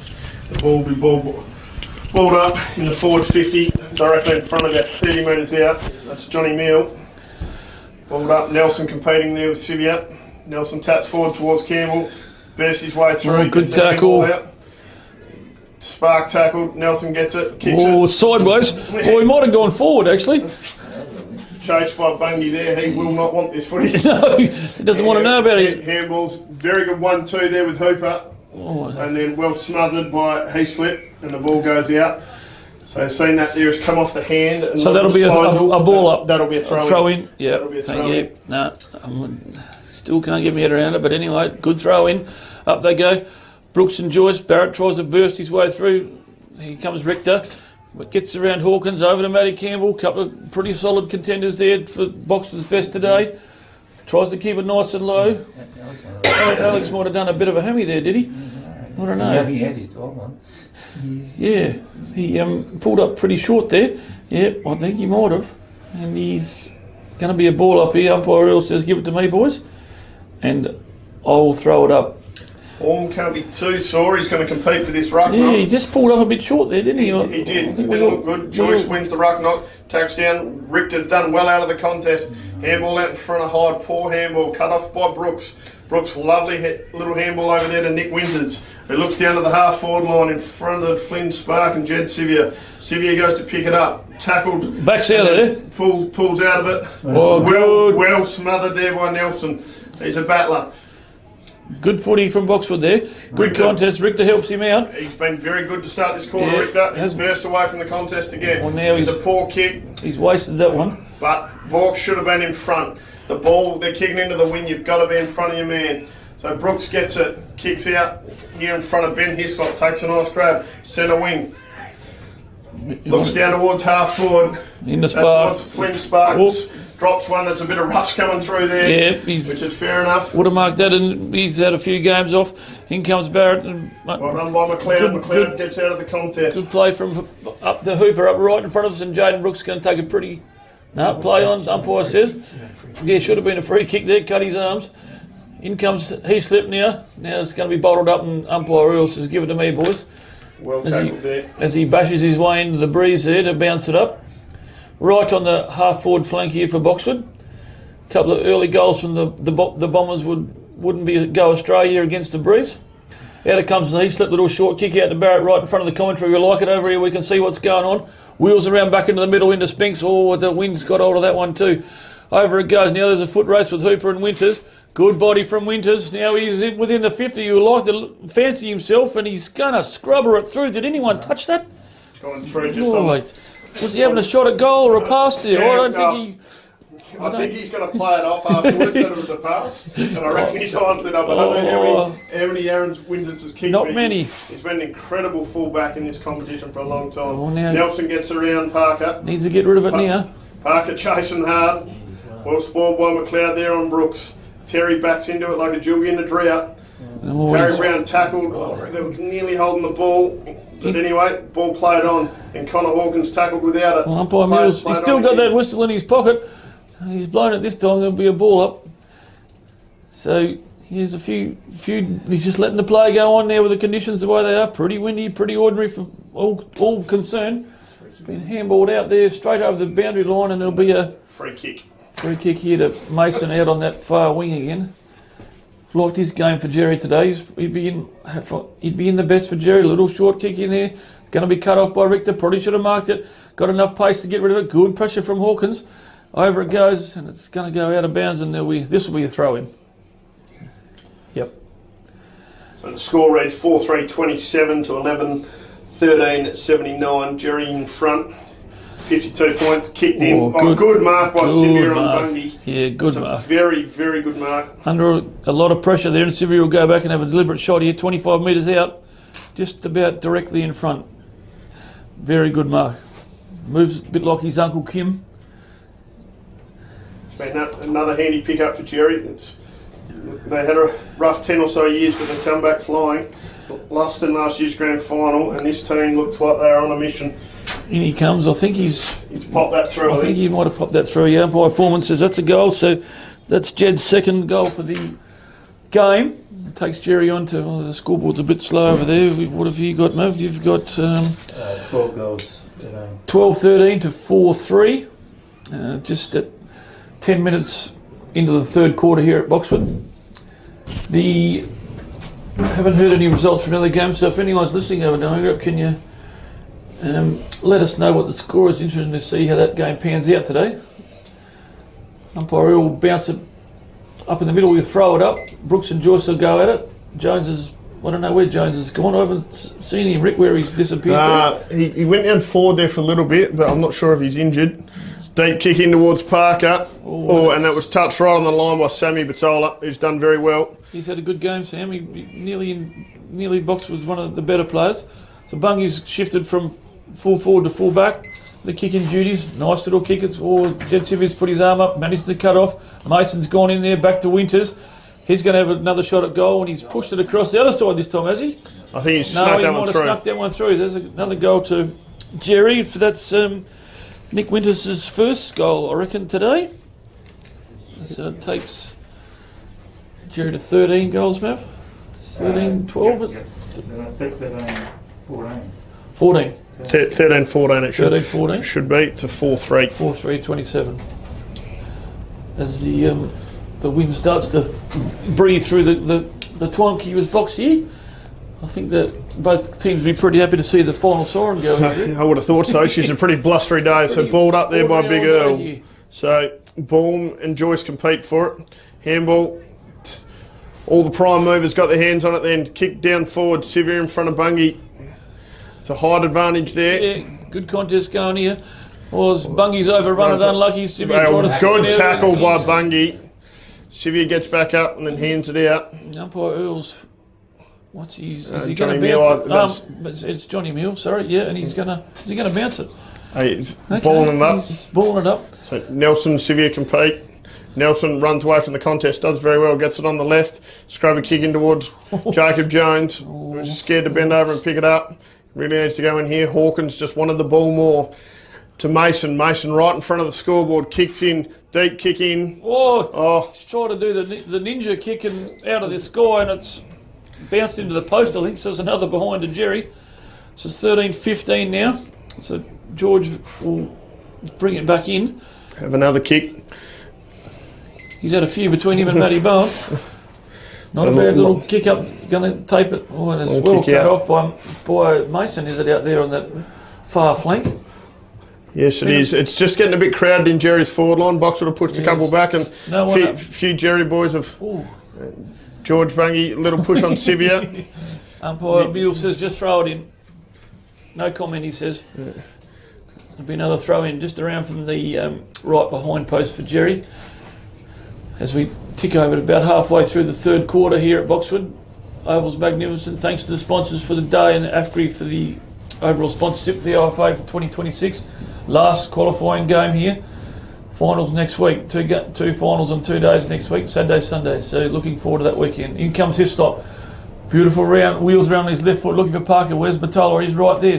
Bounces through both of them. Corey Nelson tries to get rid of it. Down to Harry Brown. He's gone his left foot, and I think he might have screwed it around. He snuck his second goal in for the game, Harry Brown. He belongs down the back line, but he's snuck down there like a little possum, and he's got his second goal for the day, so he'll be pretty pleased with his work. He will be. I thought he was a bit unlucky, Rick, not to make the WA State Country team, Harry Brown. Yeah, I never saw the carnival, but I did hear he had a ripper of a carnival. He's clearly a very good footy player. He's played at that state level before. Played twice for the Peel State stuff and the Perth State League. With the amateurs. Yeah, thought he might have been a sneaky chance to sneak into the country team, but maybe next year. So he's starting in the middle. That's why he snuck down the forward line there. Yeah, so there's a few of their prime movers that are normally through the middle of there at half back. And then, so Boxwood now, Rowan Vauxhall has gone into the middle, Aaron Jones, Matt Campbell, Brad Joyce to compete the ruck for Jerramungup, Tate Barrett, Alex Baum, Harry Brown and Ben Hislop. It's balled up here in the middle. Baum wins it down, taps it in front of Barrett, who Vauxhall fell into his back. Barrett not happy with that, he's got his elbow on his face. That wasn't very clever by Barrett, and the free kick is rightfully there. That's a good way to get a card if you're not being sensible. It was the free kick was clearly there. You won't take a backward step. No, nothing wrong with taking a backward step, but an elbow to the face probably not necessary.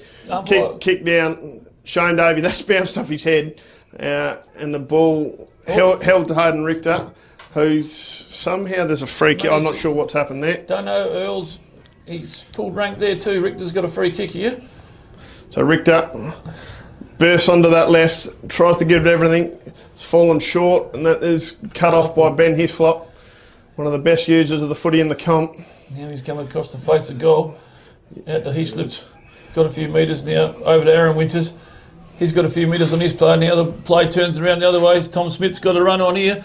Needs a kind bounce. Oh, good play from Bungie. Wanted the ball more.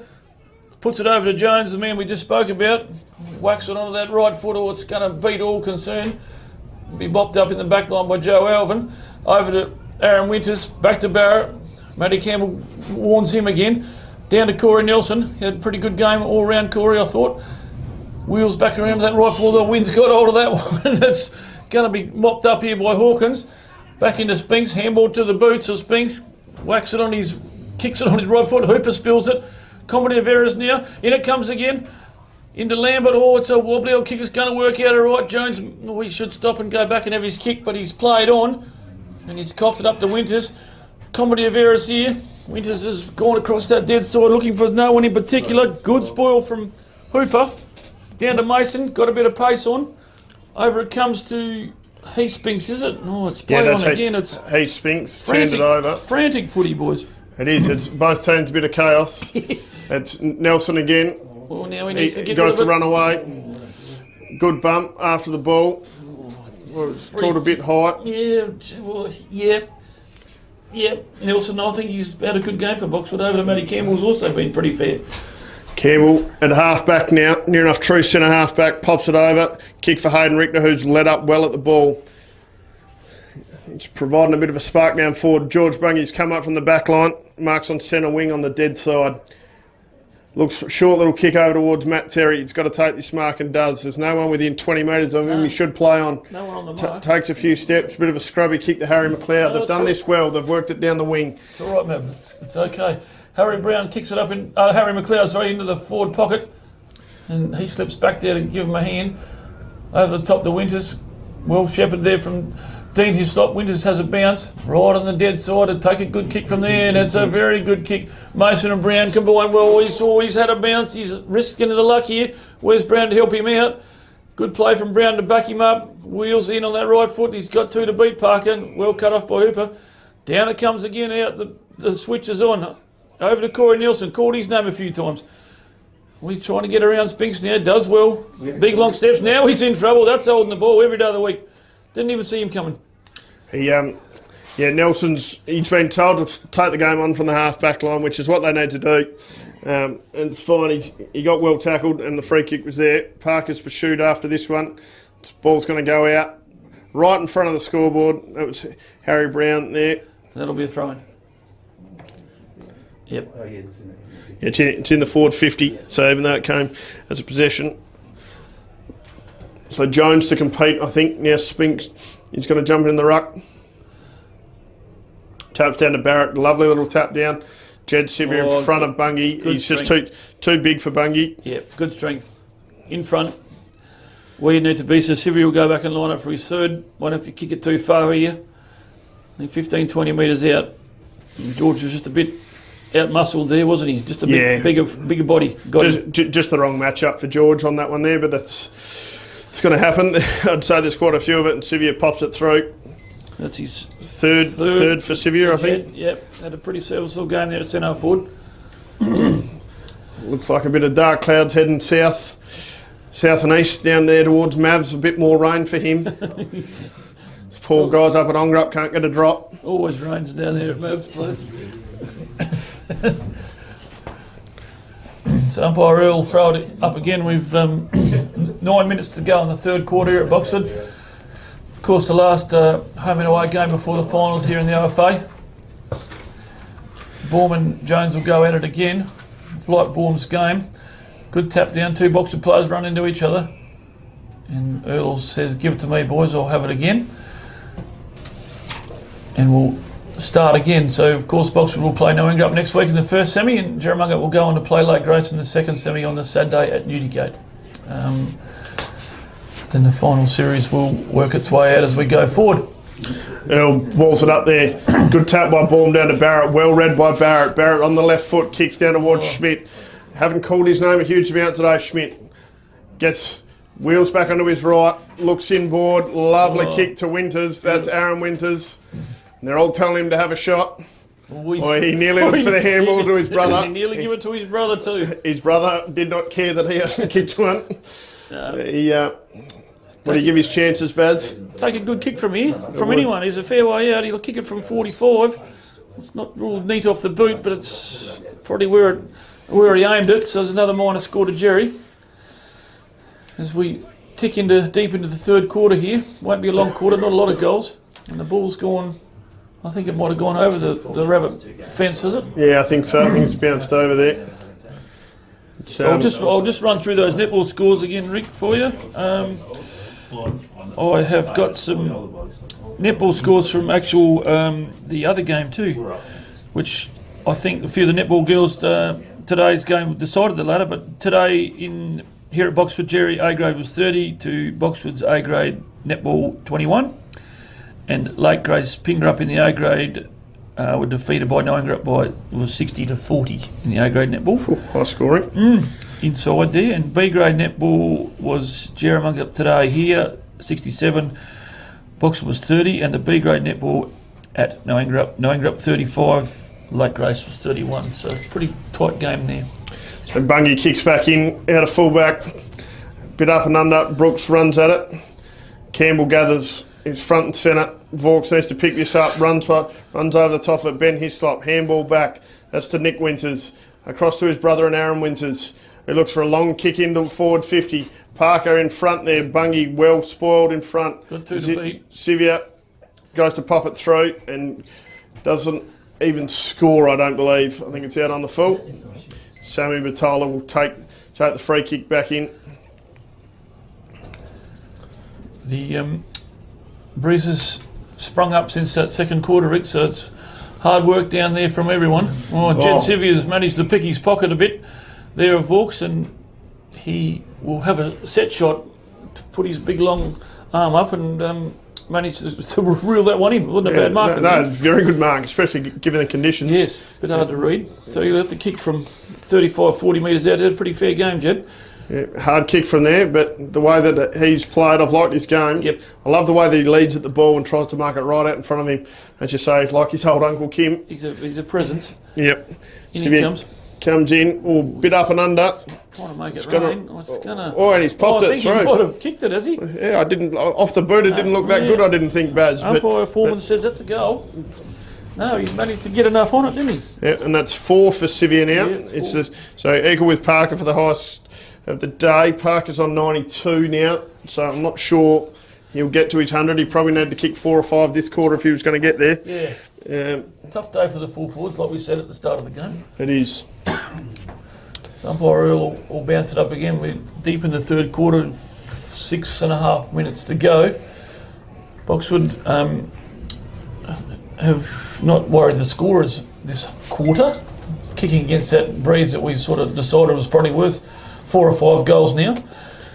So that's Brooks kicked a deep forward to that man Sivia. The man we're talking about. They need to change that matchup. Yes.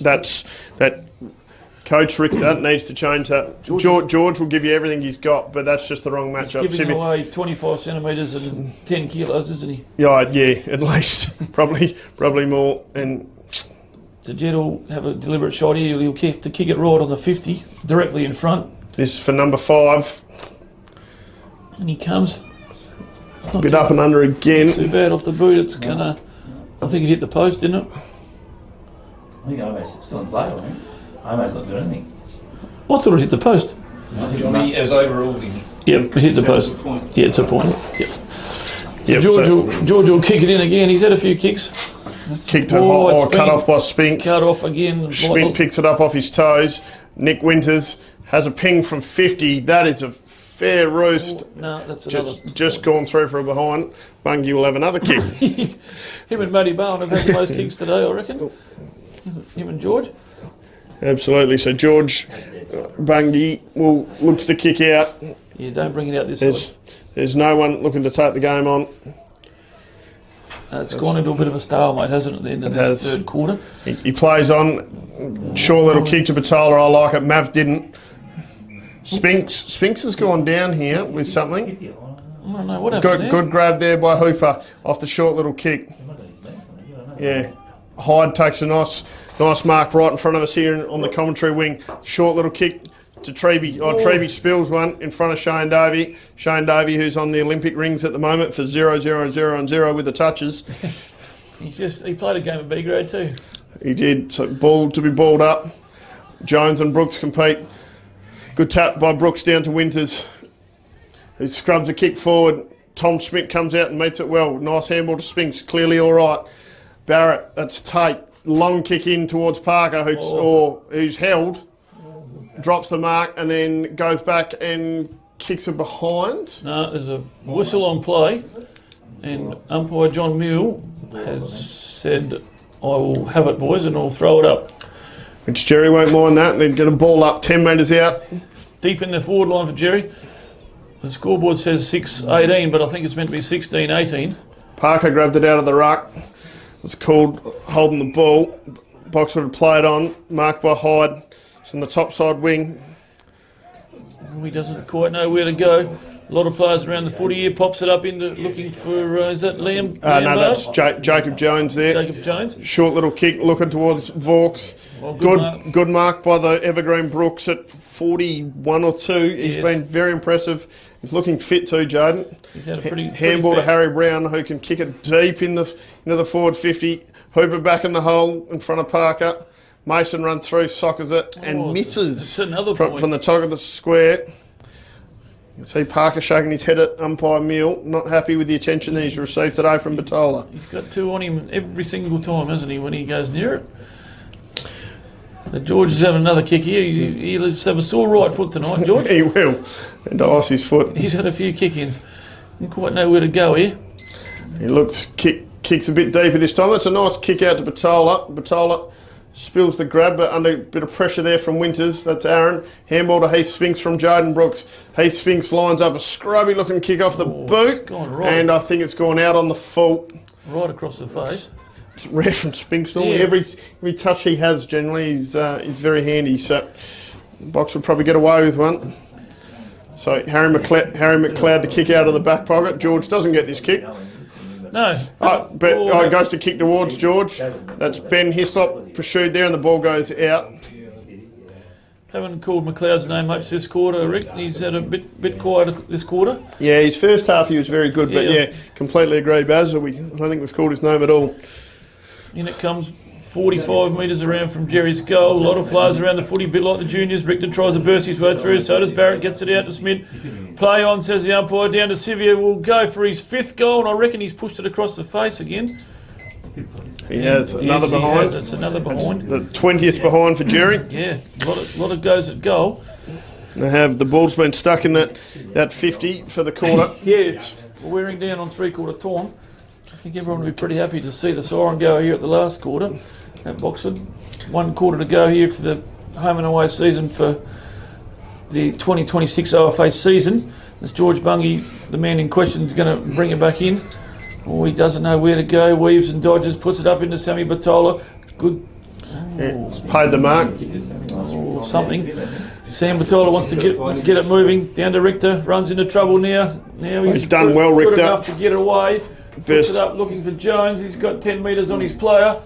Wheels around. Just kicks the next one. Wobbly old punt kick, the red might burner. Sean Wisey in front of Aaron Jones down there, but he's coughed it up to Harry McLeod. Just said he's had a quiet quarter. Pops up now. Oh, he's put it up in the air. Made it hard for Hyde. Probably a free kick there. Got him high. Hyde will get up. Made him earn it. There'll be a few sore bodies tomorrow. Now he needs to get rid of it. Jerry have gone back. What's a little worm burner? Up to Jones. To Jones. Jones blasts away. Oh, I don't think he was even remotely looking at passing that one. He was going for a shot, I think. Yeah. Harry Brown's down there to mop it up. Sean Wisewood puts on that left foot. It's a wobbly old kick down to Alvin. That's going to stay inboard. Luck's of fortune here. Alvin normally pretty good user of the ball. Up to Smith. Clean bowls Nielsen. Close attention here. 2-on-1 now. Good pressure from both teams. In comes Hislop to help out. Now to get rid of it now. Jerry got one in front of the play through Spinks. Slips, good enough to make use of it, and he wheels around on his right foot. Beautiful kick into Parker. Good spoil from Batola. Heats on now through Bungie. Good handball over the top. Batola got 5 metres on his player. Out come Boxwood. Good play. Matty Terry there on the far wing. Gets on his bike, kicks down towards McLeod, who's had a good couple of minutes here after not really touching it in the first 20 minutes of the quarter. Short little kick up, bit of a scrubber towards Will Jones, who's started to get off the chain a little bit here.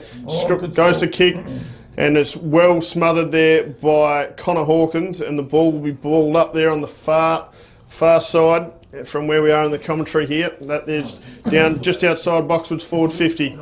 So we'll see Brooks competing here against Jones in the ruck. Just about on Thorin time, Rick. In it comes. Barrett goes in, tries to get it out, sock it off the ground. Up it goes. Good mark by Bob. Darcy Barrett. I think it might have been touched. He plays on. Down there looking for Mason. Over his head. It's going to go out of bounds in the true wing position. Right in front of the BGL Solutions sign here. The good crowd here today for mine. Yeah, it is, especially given conditions. Yeah. It's the 20-year reunion for Boxwood winning the flag. So ball thrown in there by Brendan O'Neill. Neither ruckman sort of gets a clear advantage. Vaux gets it up, scrubs it forward. Alvin in the hot spot here. Well spoiled there by Aaron Jones. Aaron Winters goes through. Nick Winters gets the handball, and that there will be three-quarter time. Here with the score reading 4-3-27 to 16-20, 115. Baz, who are your players for either team for the game and for that quarter? No, I thought Hayden Richter was pretty good that quarter, Rick, to be honest with you, for Boxwood. He's tried his hardest. George and Sam Batola working well together down in deep in defence too, under the pump down there. There's a fair bit of ball down there to deal with those two boys, so they're going quite well. And I thought Harry McLeod, like we said, had a very, very quiet third quarter, but did a bit in those last couple of minutes, and Brett Hooper's been pretty serviceable too. Jones has been pretty good in the ruck. So yeah, look, definitely. Shane and Lynette welcome you to the Lake Grace Hotel. It's a family-friendly hotel with great meals and accommodation. Meals are cooked by 2 high-class chefs. And if you would like to follow us on social media, just look up Lake Grace Hotel. And we are proud sponsors of the Lake Grace Ongerup Winter Sports. Welcome to Lake Grace Tyre Power. We supply and fit tyres for everything, from agricultural machinery and trucks, right through to four-wheel drives and everyday passenger vehicles. Alongside tyres, we also offer a full range of mechanical repairs and servicing, so we can look after your vehicle from start to finish. Feel free to give our office a call on 9865 1023.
The last quarter for the home and away season for 2026 for the OFA, the AFGRI OFA competition. We're at Boxwood Hills. We're pretty wintry old sporting day today. A few showers coming through, a bit fresh. Sees Jerramungup with a pretty convincing lead. We're just talking about it off air. Jerry, a pretty even team, and the Boxwood boys held their head high, but just getting a bit blown away on the scoreboard here, which they certainly haven't disgraced themselves. The ball goes up, and Hayden Richter's had a pretty good game. We just mentioned his name. Wheels around and pops it up to Vaux.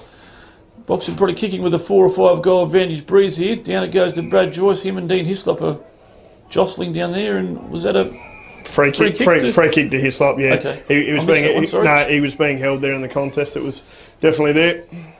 So Dean will bring it back up the commentary wing, whacks it onto the right foot, looking for Alvin. He's marked it just inside the boundary line. Pretty strong breeze here at Boxwood today, favouring the southern end. Joe Alvin pops it up to Darcy Barrett. Darcy Barrett here. Just I can't quite see out the no. commentary. You go there, Rick. You can probably see a bit better than me. Darcy Barrett kicks forward to his brother, who him and teammate Harry Brown run into one another. They both look a little bit sore. So Barrett looking short and a bit longer as well. Had a pretty reasonable game today too. Played play on. He slipped, flies for it. Well spoiled there. Although it was holding the ball, I thought. Yep, and it was there. Definitely good tackle by Corey Nelson. That there was on Aaron Winters. Nelson looks a short little kick over towards Jacob Jones. Marks right in front of us here in the commentary wing. Good spot here. We can see what's going on. Jones needs to get rid of it now before the Jerry boys get back. Another big high kick, trying to make it rain again. It's going to go over the back. Well read by Hislop. George Bungy's been reversed rolls again. Oh, good tackle from Sean Moisey. Been a good contest, those two boys today. And George is back down the forward line. Richter says you've done your quarter down the back line.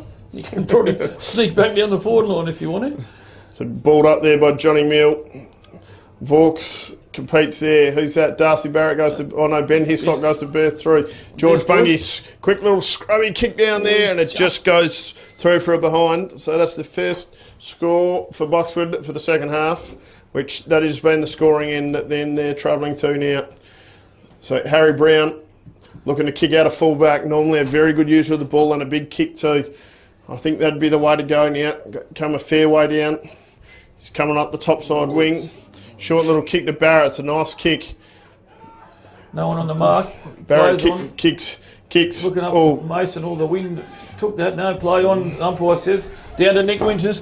Gets onto that right foot. It's hard work kicking against that wind. It's going to fall short. You've got to be in front. Smith comes through and tries to bust his way through, and umpire Earl says, I'll have it, boys.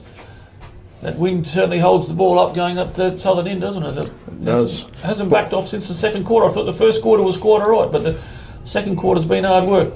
Barrett bustles his way through, looking for his brother. Down to Heath Spinks. Over the top to Aaron Winters it goes. Wheels around. Now he needs to get rid of it. He's under the pump from Jones. Good pressure. Down to Jed Sivia. Liked his game. Probably nearly been Jerry's best. Wheels around on the right foot. Oh, it's going to be cut off down there in front of Parker again. They've played that position quite well today. Is that... That was Nick Lambert. Nick Lambert, yep. It's probably not a bad way.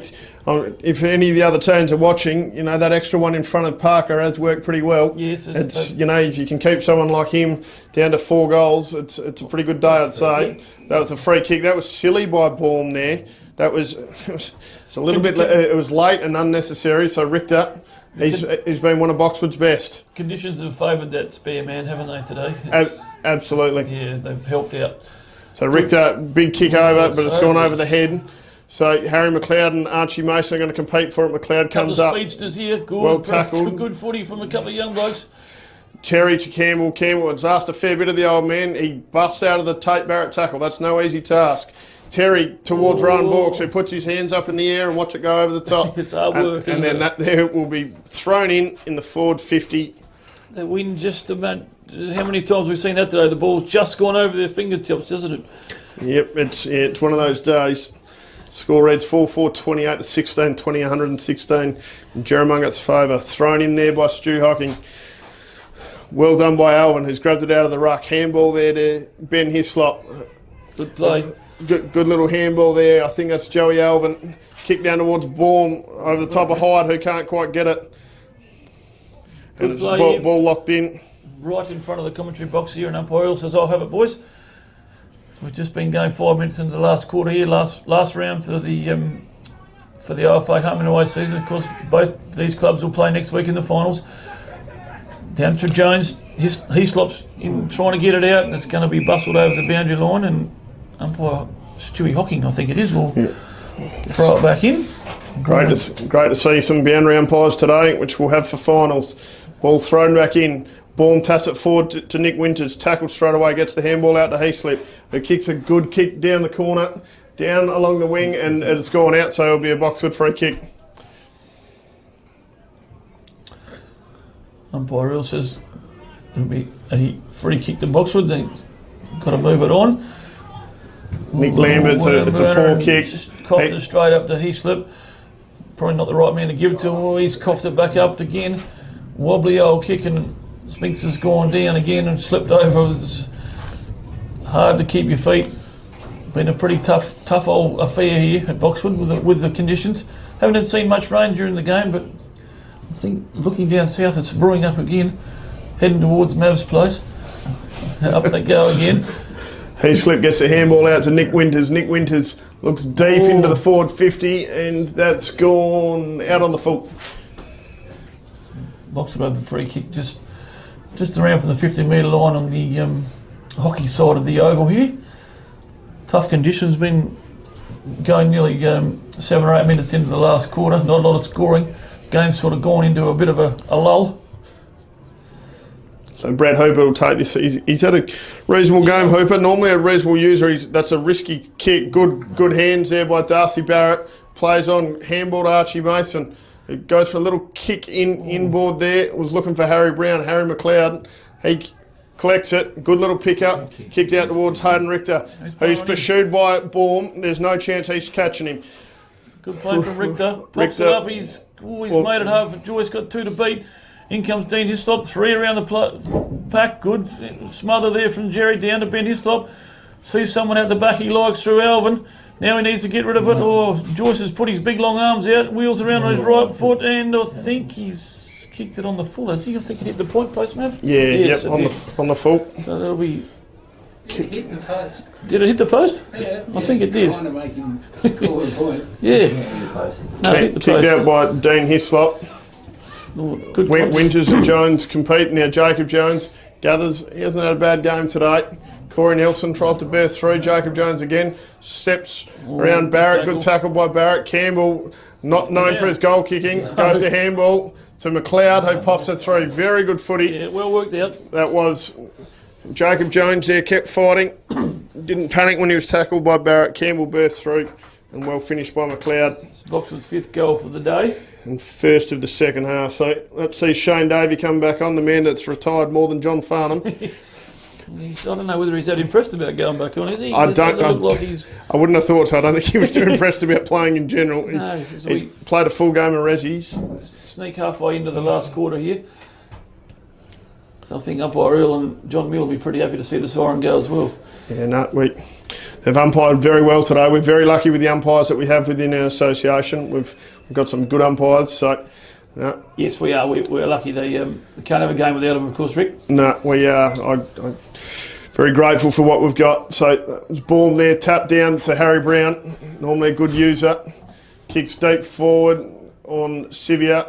Oh, he's got it up. He's done well. I think that's a mark, isn't it? I think it was. It's kicked down towards Parker. It's been worn like a glove all day from Sammy Matola. It's tackled probably without it, I thought. Tom Schmidt gets up. Jed Sivir again. Handball's back. Oh, tackle. And it was high. It was definitely there. His first one was high, I think. Yeah. I think it was Lambert there. Got him a bit high. 100% it was there. And Thomas Smith will have a kick at goal here. Be Jerry's first goal for the last quarter, will it, Mav? If he gets it, first score. Yep. He's only 10 or 15 metres out. Take a good kick from there. You have to keep it nice and low. The wind's right there at his face, nearly. Not quite, coming from the right-hand side. It's normally a pretty good kick of the ball. Yep. Oh, he's whacked it straight into the post. Pretty good attempt as the post still shaking. It was the right, definitely the right spot. He just It was the right kick. He nearly kicked it too hard and held its line. So Hooper looks to come out, goes to the dead side, which is unfortunate for us. So far way away. Jones comes up at it, Ball goes through his hands. Archie Mason gathers. I've liked his game a lot. He's kicked deep forward. Back to Hooper though, who's spills the mark. Barrett handballs to, is that Nick Winters? And he shouldn't make any mistake. And he pops it through. By Dave Shelton says that's a goal. So that's goal to Nick Winters. And that's his second goal for the day. Thanks, Trent. Yep. This is interesting. Flynn Sparks just in front of us, ready to come back on. I thought he might have been done, and if I was coaching, I don't think I'd be risking him myself. But that's it's not up to me. So with 13 minutes to go here in the last half, I thought he would have probably be the same, Rick. I would have left him where he was. He's had a pretty fair run. Yeah, and he's been good too. I think he's proved that he's well and truly right for finals and to get back in. So, yes, no, definitely, I totally agree with. Of course, Riley Holden's had a shower. He's not taking any more part in the game. Down it comes. Good contest from Bournemouth Jones again. In goes Barrett with McLeod. Well tackled. Tough customers here with Richter and McLeod, and umpire John Mule's got the whistle out of his pocket. He says, "I'll have it, boys." Another ball up just Boxwood side of the centre. Up they go, boom. Down it comes to Matty Campbell again. He's had a few touches. In it goes, well played from Alvin. Gets around Vaux. Good handball out to Archie Mason. Kept his spot on that wing again. Puts on the left foot. Haven't seen many left footers from him. Heaslip's been held onto. Probably nearly got a free kick, and I think umpire Earls saw that from 50 metres away. Heaslip wants to move it on. Good contest there from both teams. In they go again. Good play from Barrett. Had a pretty fair game too. Winters whacks it on the right foot up there looking for Smith's in the hot spot here, and he's probably should have marked that. Smith wheels around on the left foot, and I think he might have just snuck that one through. Yes, that's pretty good roving and play there from Smith in front of Parker. Had a bit of heat coming down on him. He did. He held his position, stayed front and centre. Yep, that's a good finish there from Smith. That's his second goal for the day. As Tate Barrett makes his way off and Connor Hawkins back onto the ground. I don't know whether he will take much more part in the game. Coach Hawkins will probably say just put the jacket on, Tate, and we'll see you next week. So in the middle, so there's Baum, Heaslip, Hawkins and Harry Brown, and for Boxwood, Campbell, Jones, McLeod, Richter, ball up, Jones and Baum. Jones wins that one. Richter stole it like a thief in the night. Handball back to Campbell. Campbell on that right foot, kicks down towards Vaux, who's taken overhead mark. It's first for the day. He looks down towards Joyce, who's tried to get on his bike. Not a bad kick. Bungie. Bungie's just let that one slip out of his hands. Good contest, those two boys today. They have the ball to be balled up about 40 metres out on a 45-degree angle. So that's Johnny Mule to ball it up. Throws it in the air. That's Davey and Winters competing for that one. Winters handballs out there to Ben Hissop. Connor Hawkins gathers. Handballs to Winters again, who's followed up. Good work. Smith's head. Smith and Lambert there compete. Lambert sort of tries to do a little bit of this and that and does sort of nothing. Tries to sell the dummy. Treeby tries to kick it out of the air. Smith mops up, down to Winters. The old 1-2 over the top, running forward. Smith's got a couple of metres on Hyde. Up it pops there. This good contest. These two boys have had a great contest today. Smith's managed to follow it up. Oh, well good met there. Batola, that was tough by Batola. Running into a bag of mellow roots. He came off his man, came off Parker. He's had the better of Parker all day. So that's a good kick there, I think, from McLeod down there to Rowan Vaux. Rowan Vaux goes to go through Shawnee Wisewood, does pretty well. Sort of a bit of a strange handball over the top to Shane Davey. Made it hard for him. He did. Kicked out from Winters, and Joyce has sort of run under it with the salt and pepper hair. More salt and pepper. Joyce too far out to score. Yeah, for Joyce, kicks towards Richter. Richter is within range with a bit of a breeze behind him, and I think... Well, he's going to settle down and have a shot here. Harry Brown's right on the 50-metre mark. He'll have to kick at 55. Yeah, it'd be a hell of a kick to get it, but he might as well, in my opinion, take it on. With the way the scoreboard is. Yep, he's got nothing to lose. The score reads 5-4-34 to 18-20, 123. So Richter starts his run up, kicks it from about 55, doesn't really flush it that well, gets all the way to the line, and Winters and Vaux compete there and it goes through from behind. That'll be 5-5-35 to 18-20, 123. Hislop will bring it back in. Ben Hislop, that is, playing down deep in defence. Beautiful kick out to Hawkins. Next kick's important here. Probably looking for Jaden Brooks, and why wouldn't you? Good mark from Brooks on the commentary wing. held it up now. Next one's important, into Darcy Barrett. Done enough since he's been on and off the bench. I thought he's been pretty serviceable, Rick. Yeah, no, I think you'd had a good game. It's probably the best game I reckon I've seen Darcy play. Not that I've seen many Jerry games, but I think he's been very serviceable. Kick from Winters up towards Tom Schmidt, who's had a better second half. His first half he was barely sighted, but he's been very good. He's kicked down towards Spark. Handball into Winters. That's Nicholas. Who scrubs a kick, and Sammy Batola has cut that off. Right to the last line of defence there. Oh, no, it's a point. He ran through the he ran through the goals. You're not allowed. It should have been a point, yeah. Umpire Shelton's probably trying to pull rank here, and John, is it Earl's trying to? No, the play's sort of played on. It's very confusing. No one understands what's going on. The Jerry guys are going. The Boxwood people are playing on. John's down here. Earl's correctly pointing. It needs to go all the way back. It's like a statue, Earl. He kept that right hand out. He's not happy about. And it's the right call too. He ran through the. Yeah, he ran back. He'd marked it in line, and he ran through the goals. Yep. So which is straight away that is a behind. So he's going to make him kick again, which I think's the wrong decision. But anyway, that's fine. It's probably should be a point technically. Yep.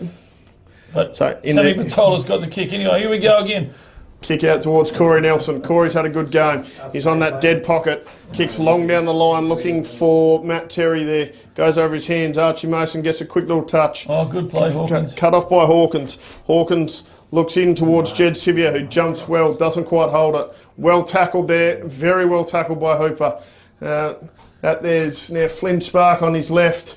In towards Parker. Well spoiled by Batola again. We've said that a few times today. No, there's a whistle on play here. And he's given a free kick to Parker. I think he's lucky, it would be my opinion there. Trent Parsons, he's even nodding with me. Indicating that he had him by the jumper, Earl is, so we're a bit far away to see that. I think they've probably out of both of each other, Mav. Yeah, I totally agree. So Parker comes in. This is for number 5. For 5, yeah. Should nearly be his quietest day of the year, I would say. I don't know if he's had a game that's been less than that, which gets him up to, 93 for the year. Wouldn't have been many. No. Tough old day for the full forwards. And been very well played on by Sammy Matola. I'd say Sammy's had the chocolates over him today. Even though he's kicked 5, he's done extremely well. He's have to be in line for one of the Boxwood's best, I would have thought, with Richter and Matty Campbell. Yep. Absolutely. So balled up in the middle here. Jones and Brooks competing for it. Brooks, good tap down, followed up his work, and then sort of drops it out. Was held on a bit too long there by Richter. There's called play on. So Sivir and Hooper competing for it. Good battle there. Flynn Spark gets front and centre. Doesn't really probably want to be out there. Very well tackled. Corey Nelson back into it. He was pretty lucky there. Yeah, I nearly thought that was as well, but. There'd be a ball up, 40 metres out from Jerry's goal. Can't be long left in the game here. Last qualifying game for the OFA for 2026. Hawkins grabs has been good today too, I thought. Wheels around, always coughed that one up, and it's well picked off by Jones, who's had a pretty serviceable game too. He has. Big up and under kick. Forks has got a lot to do here. He's competed pretty well. It's, got a couple to beat. Good handball from Barrett out to Winters, back to Heaslip, back to Barrett. This kick's important now. Where's Parker? He's got 2 to beat. One's in front of him. He's managed to bully his way out of Sam Batola's grasp and taken a mark right at the top of the goal square here. So there's 6, is it? Yeah, this will be for number 6. Number 6. So a couple of quick goals in succession here as Vaux comes off looking a bit sore. Is Bo? No, that's Rowan. Oh, that's Rowan. Sorry. Yeah, unfortunately, Bo's out injured at the moment, so. Hopefully he can be back come finals. The Boxwood will need him for that first semi-final next year as Baum comes back on and Harry Brown, I think, will be being put on ice now. So that's Parker's 6th goal for today, yep. With 6.5 minutes to go in the last quarter here. Yep, which gets him up to 94. So Johnny Mill to ball it back up. Aaron Jones in the middle now for Boxwood. Benny Hislop in there now as well. They go. Brooks has had a pretty fair day too. Sales Hawkins have to be nearly Jerry's best, I would have thought. Pops it up, looking for Sivia. No one can touch the ball. Flynn Sparks stayed down. Smart football. puts onto the left foot, wobbly old bounce, could go anywhere. Parker's turned. Kicked it out on the full. Toller inside out and tried to kick it off the ground. I think did it hit the point post? No, it's on the full, is it? Been brought back in. Well, that's Nick Lambert down there. Yep. Kicks out towards Hooper. He's asked a lot of him, and it's gone. Hooper. And the ball's gone out, and we've thrown back in because it's within the forward 50. Just around from where the 50 meets the boundary line, and be thrown back in. Just about running out of daylight too. The clouds come over. Beats all with concern. Good pick up from Richter. Good tackle from Winters too. Good contest there. Back on it again. In they go. Over the top to Treby. Putting that little trusty left foot over to Matty Campbell. And a pretty serviceable game. Been a good stalwart for Boxwood. Yeah, Boxwood and Ongerup. Trevy's followed up. Spills that one. Handball to Jones. Kept on coming. Kick down to Will Jones. Takes a good grab. He's played on. Ruckman's kicked towards a goal. And I think he might And remarkably, he has kicked that. So very good kick. Coast to coast, well done. Good transition footy from Boxwood. That's their 6th goal of the day, which puts them 6-5 to 2020 135. Three, yeah. 3 Joneses. Aaron, Jacob and Will. Yep. Which 2 Joneses were involved with that one. Yeah. Aaron and Will. Good play. Starting down the back line. Yep. I like Brett Hooper's game. I just about have him as my best for Boxwood there, Rick, I reckon, today. Yeah, no, he's been good. He has. Just very serviceable. Yep. He's had a pretty fair game. Thrown back up in the middle. Jones and Brooks compete. Jones gets a tap down there. Good pick up from Barrett. Handballed out towards his brother and Darcy. Darcy sort of chases after it. Not really much of a handball there. Jacob Jones pursued there by Benny Hislop. Was well tackled. So Kane Walker there on Jack Heaslip. Good by Barrett. Back to Heaslip. Handballs in. Well tackled there, Alvin. Well done, Walker, who's cut it off. Jones pursues it. Gets sort of tapped behind him. Heaslip again. Dean Hislop sort of scrubs a kick forward towards Spark. Put out the 1 mitt. It's well tackled. No incorrect disposal. Didn't really have much of a prior, but Treby now gets it.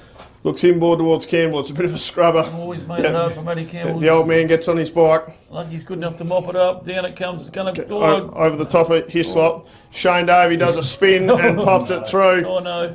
And he's pretty happy with himself, Shane. He didn't really want to come on, but he's managed to sneak a little quiet one in there.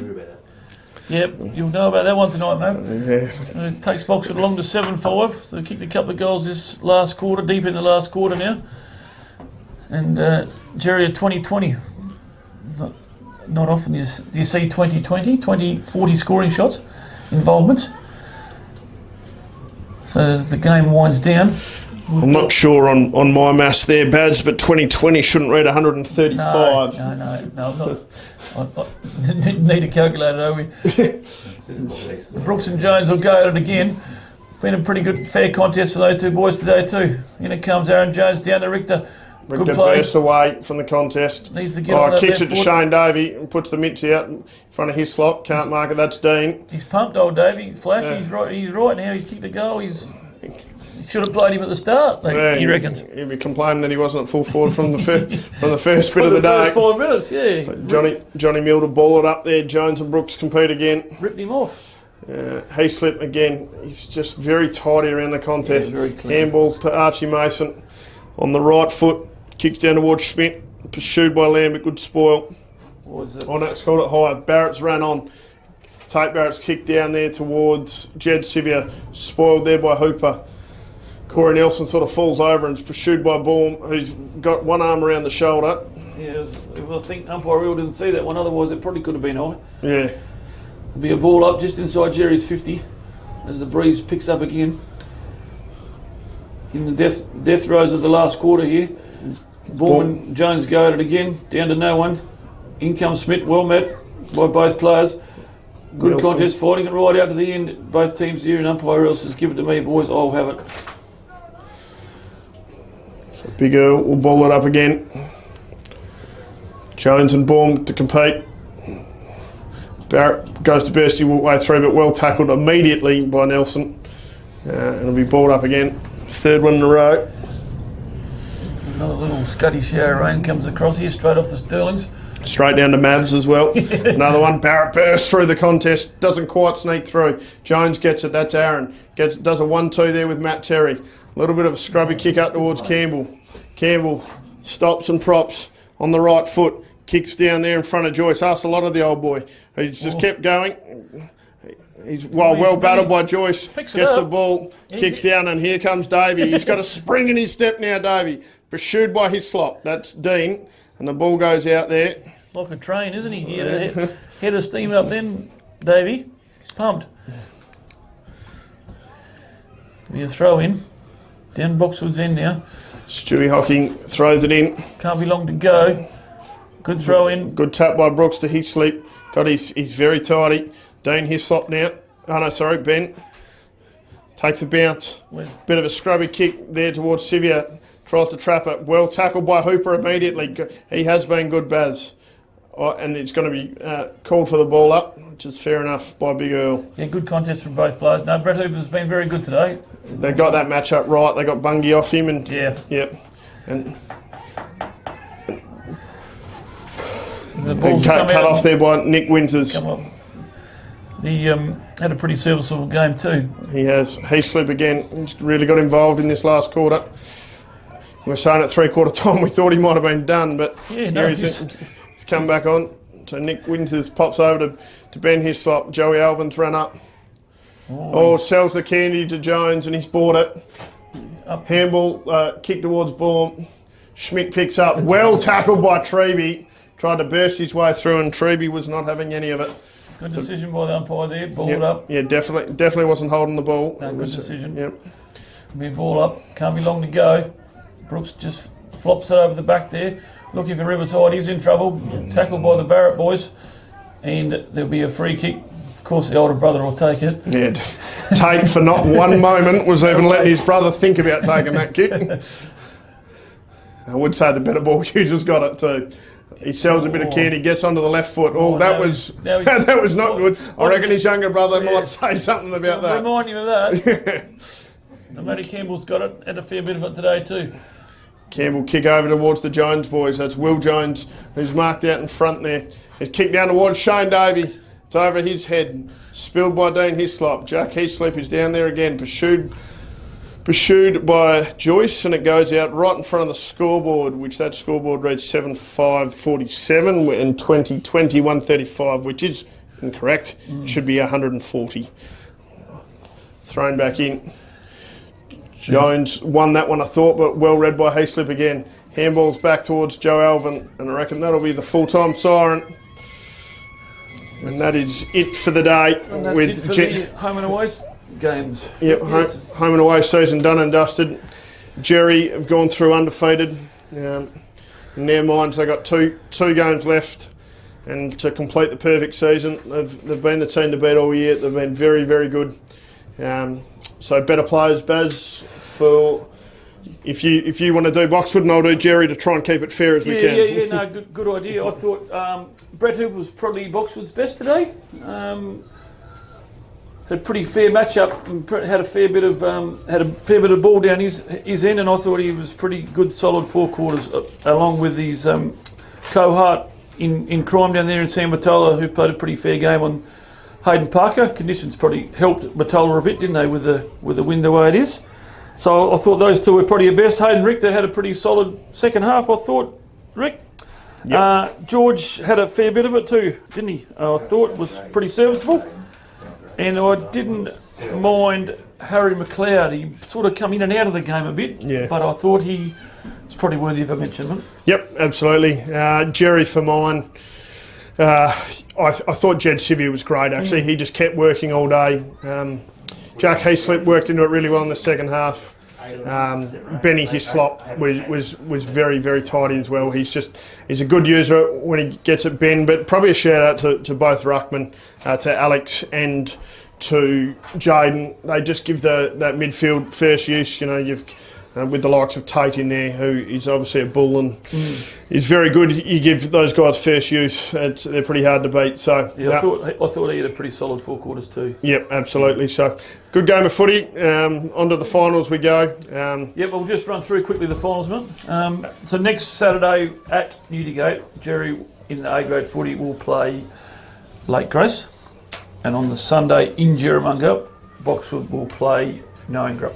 Yep. In the A grade footy. So that is the finals story in the A footy for next week. So both clubs here today will have to front up again next weekend. So which is good to see. And then in the Rezzies, Newdigate will play either Ongerup or Lake Grace. We're not sure on that one yet. And then in the second semi in Newdigate, it will be Boxwood and Jerry competing for the B grade one. So thanks for the game, guys. It was good, and no doubt we'll be back again in finals. Yep. No, thank you, Rick. Well done, and thanks, Rob, for filming. Well done, and Mav and Trent, good company. Well done. We're signing off from Boxwood.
The relationship with Great Southern Fuel started with my father 50 years ago, delivering fuel in drums back in the day, which has progressed into large tanks now.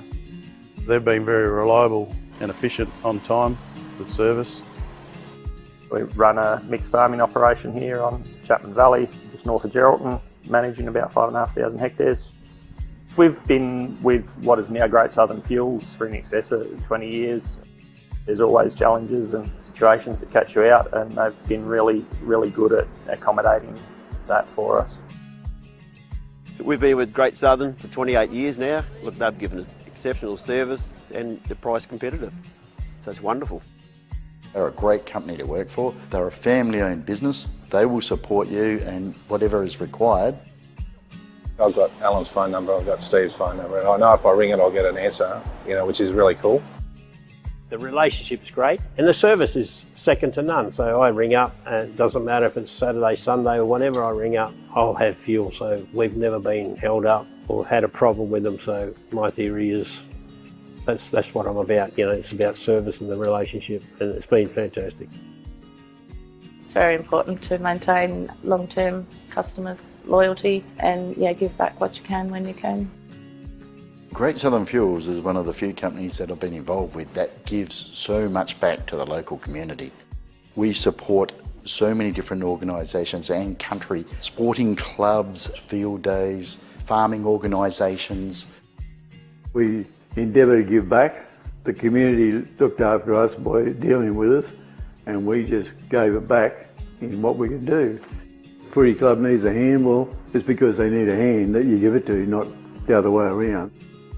When you look at how they conduct themselves in the community, they've been a great supporter of the Livestock Transporters Association. Just incredible what they do.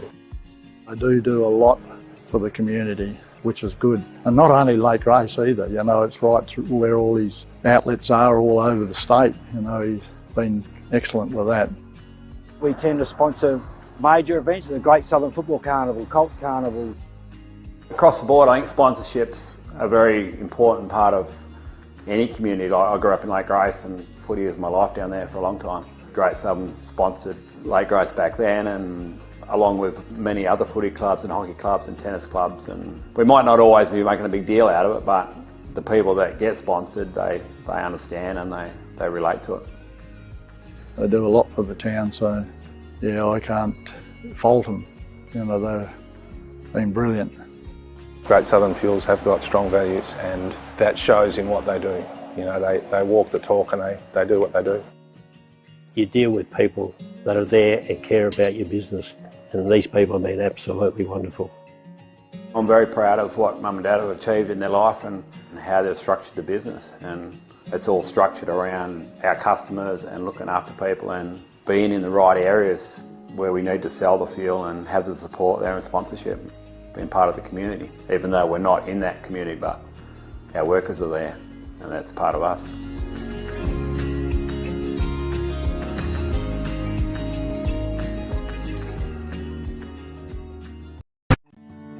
Shane and Lynette welcome you to the Lake Grace Hotel. It's a family-friendly hotel with great meals and accommodation. Meals are cooked by 2 high-class chefs. And if you would like to follow us on social media, just look up Lake Grace Hotel.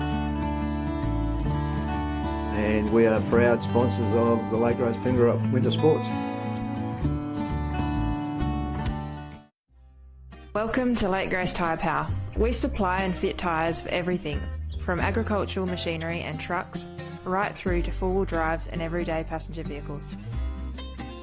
Alongside tyres, we also offer a full range of mechanical repairs and servicing, so we can look after your vehicle from start to finish. Feel free to give our office a call on 9865 1023.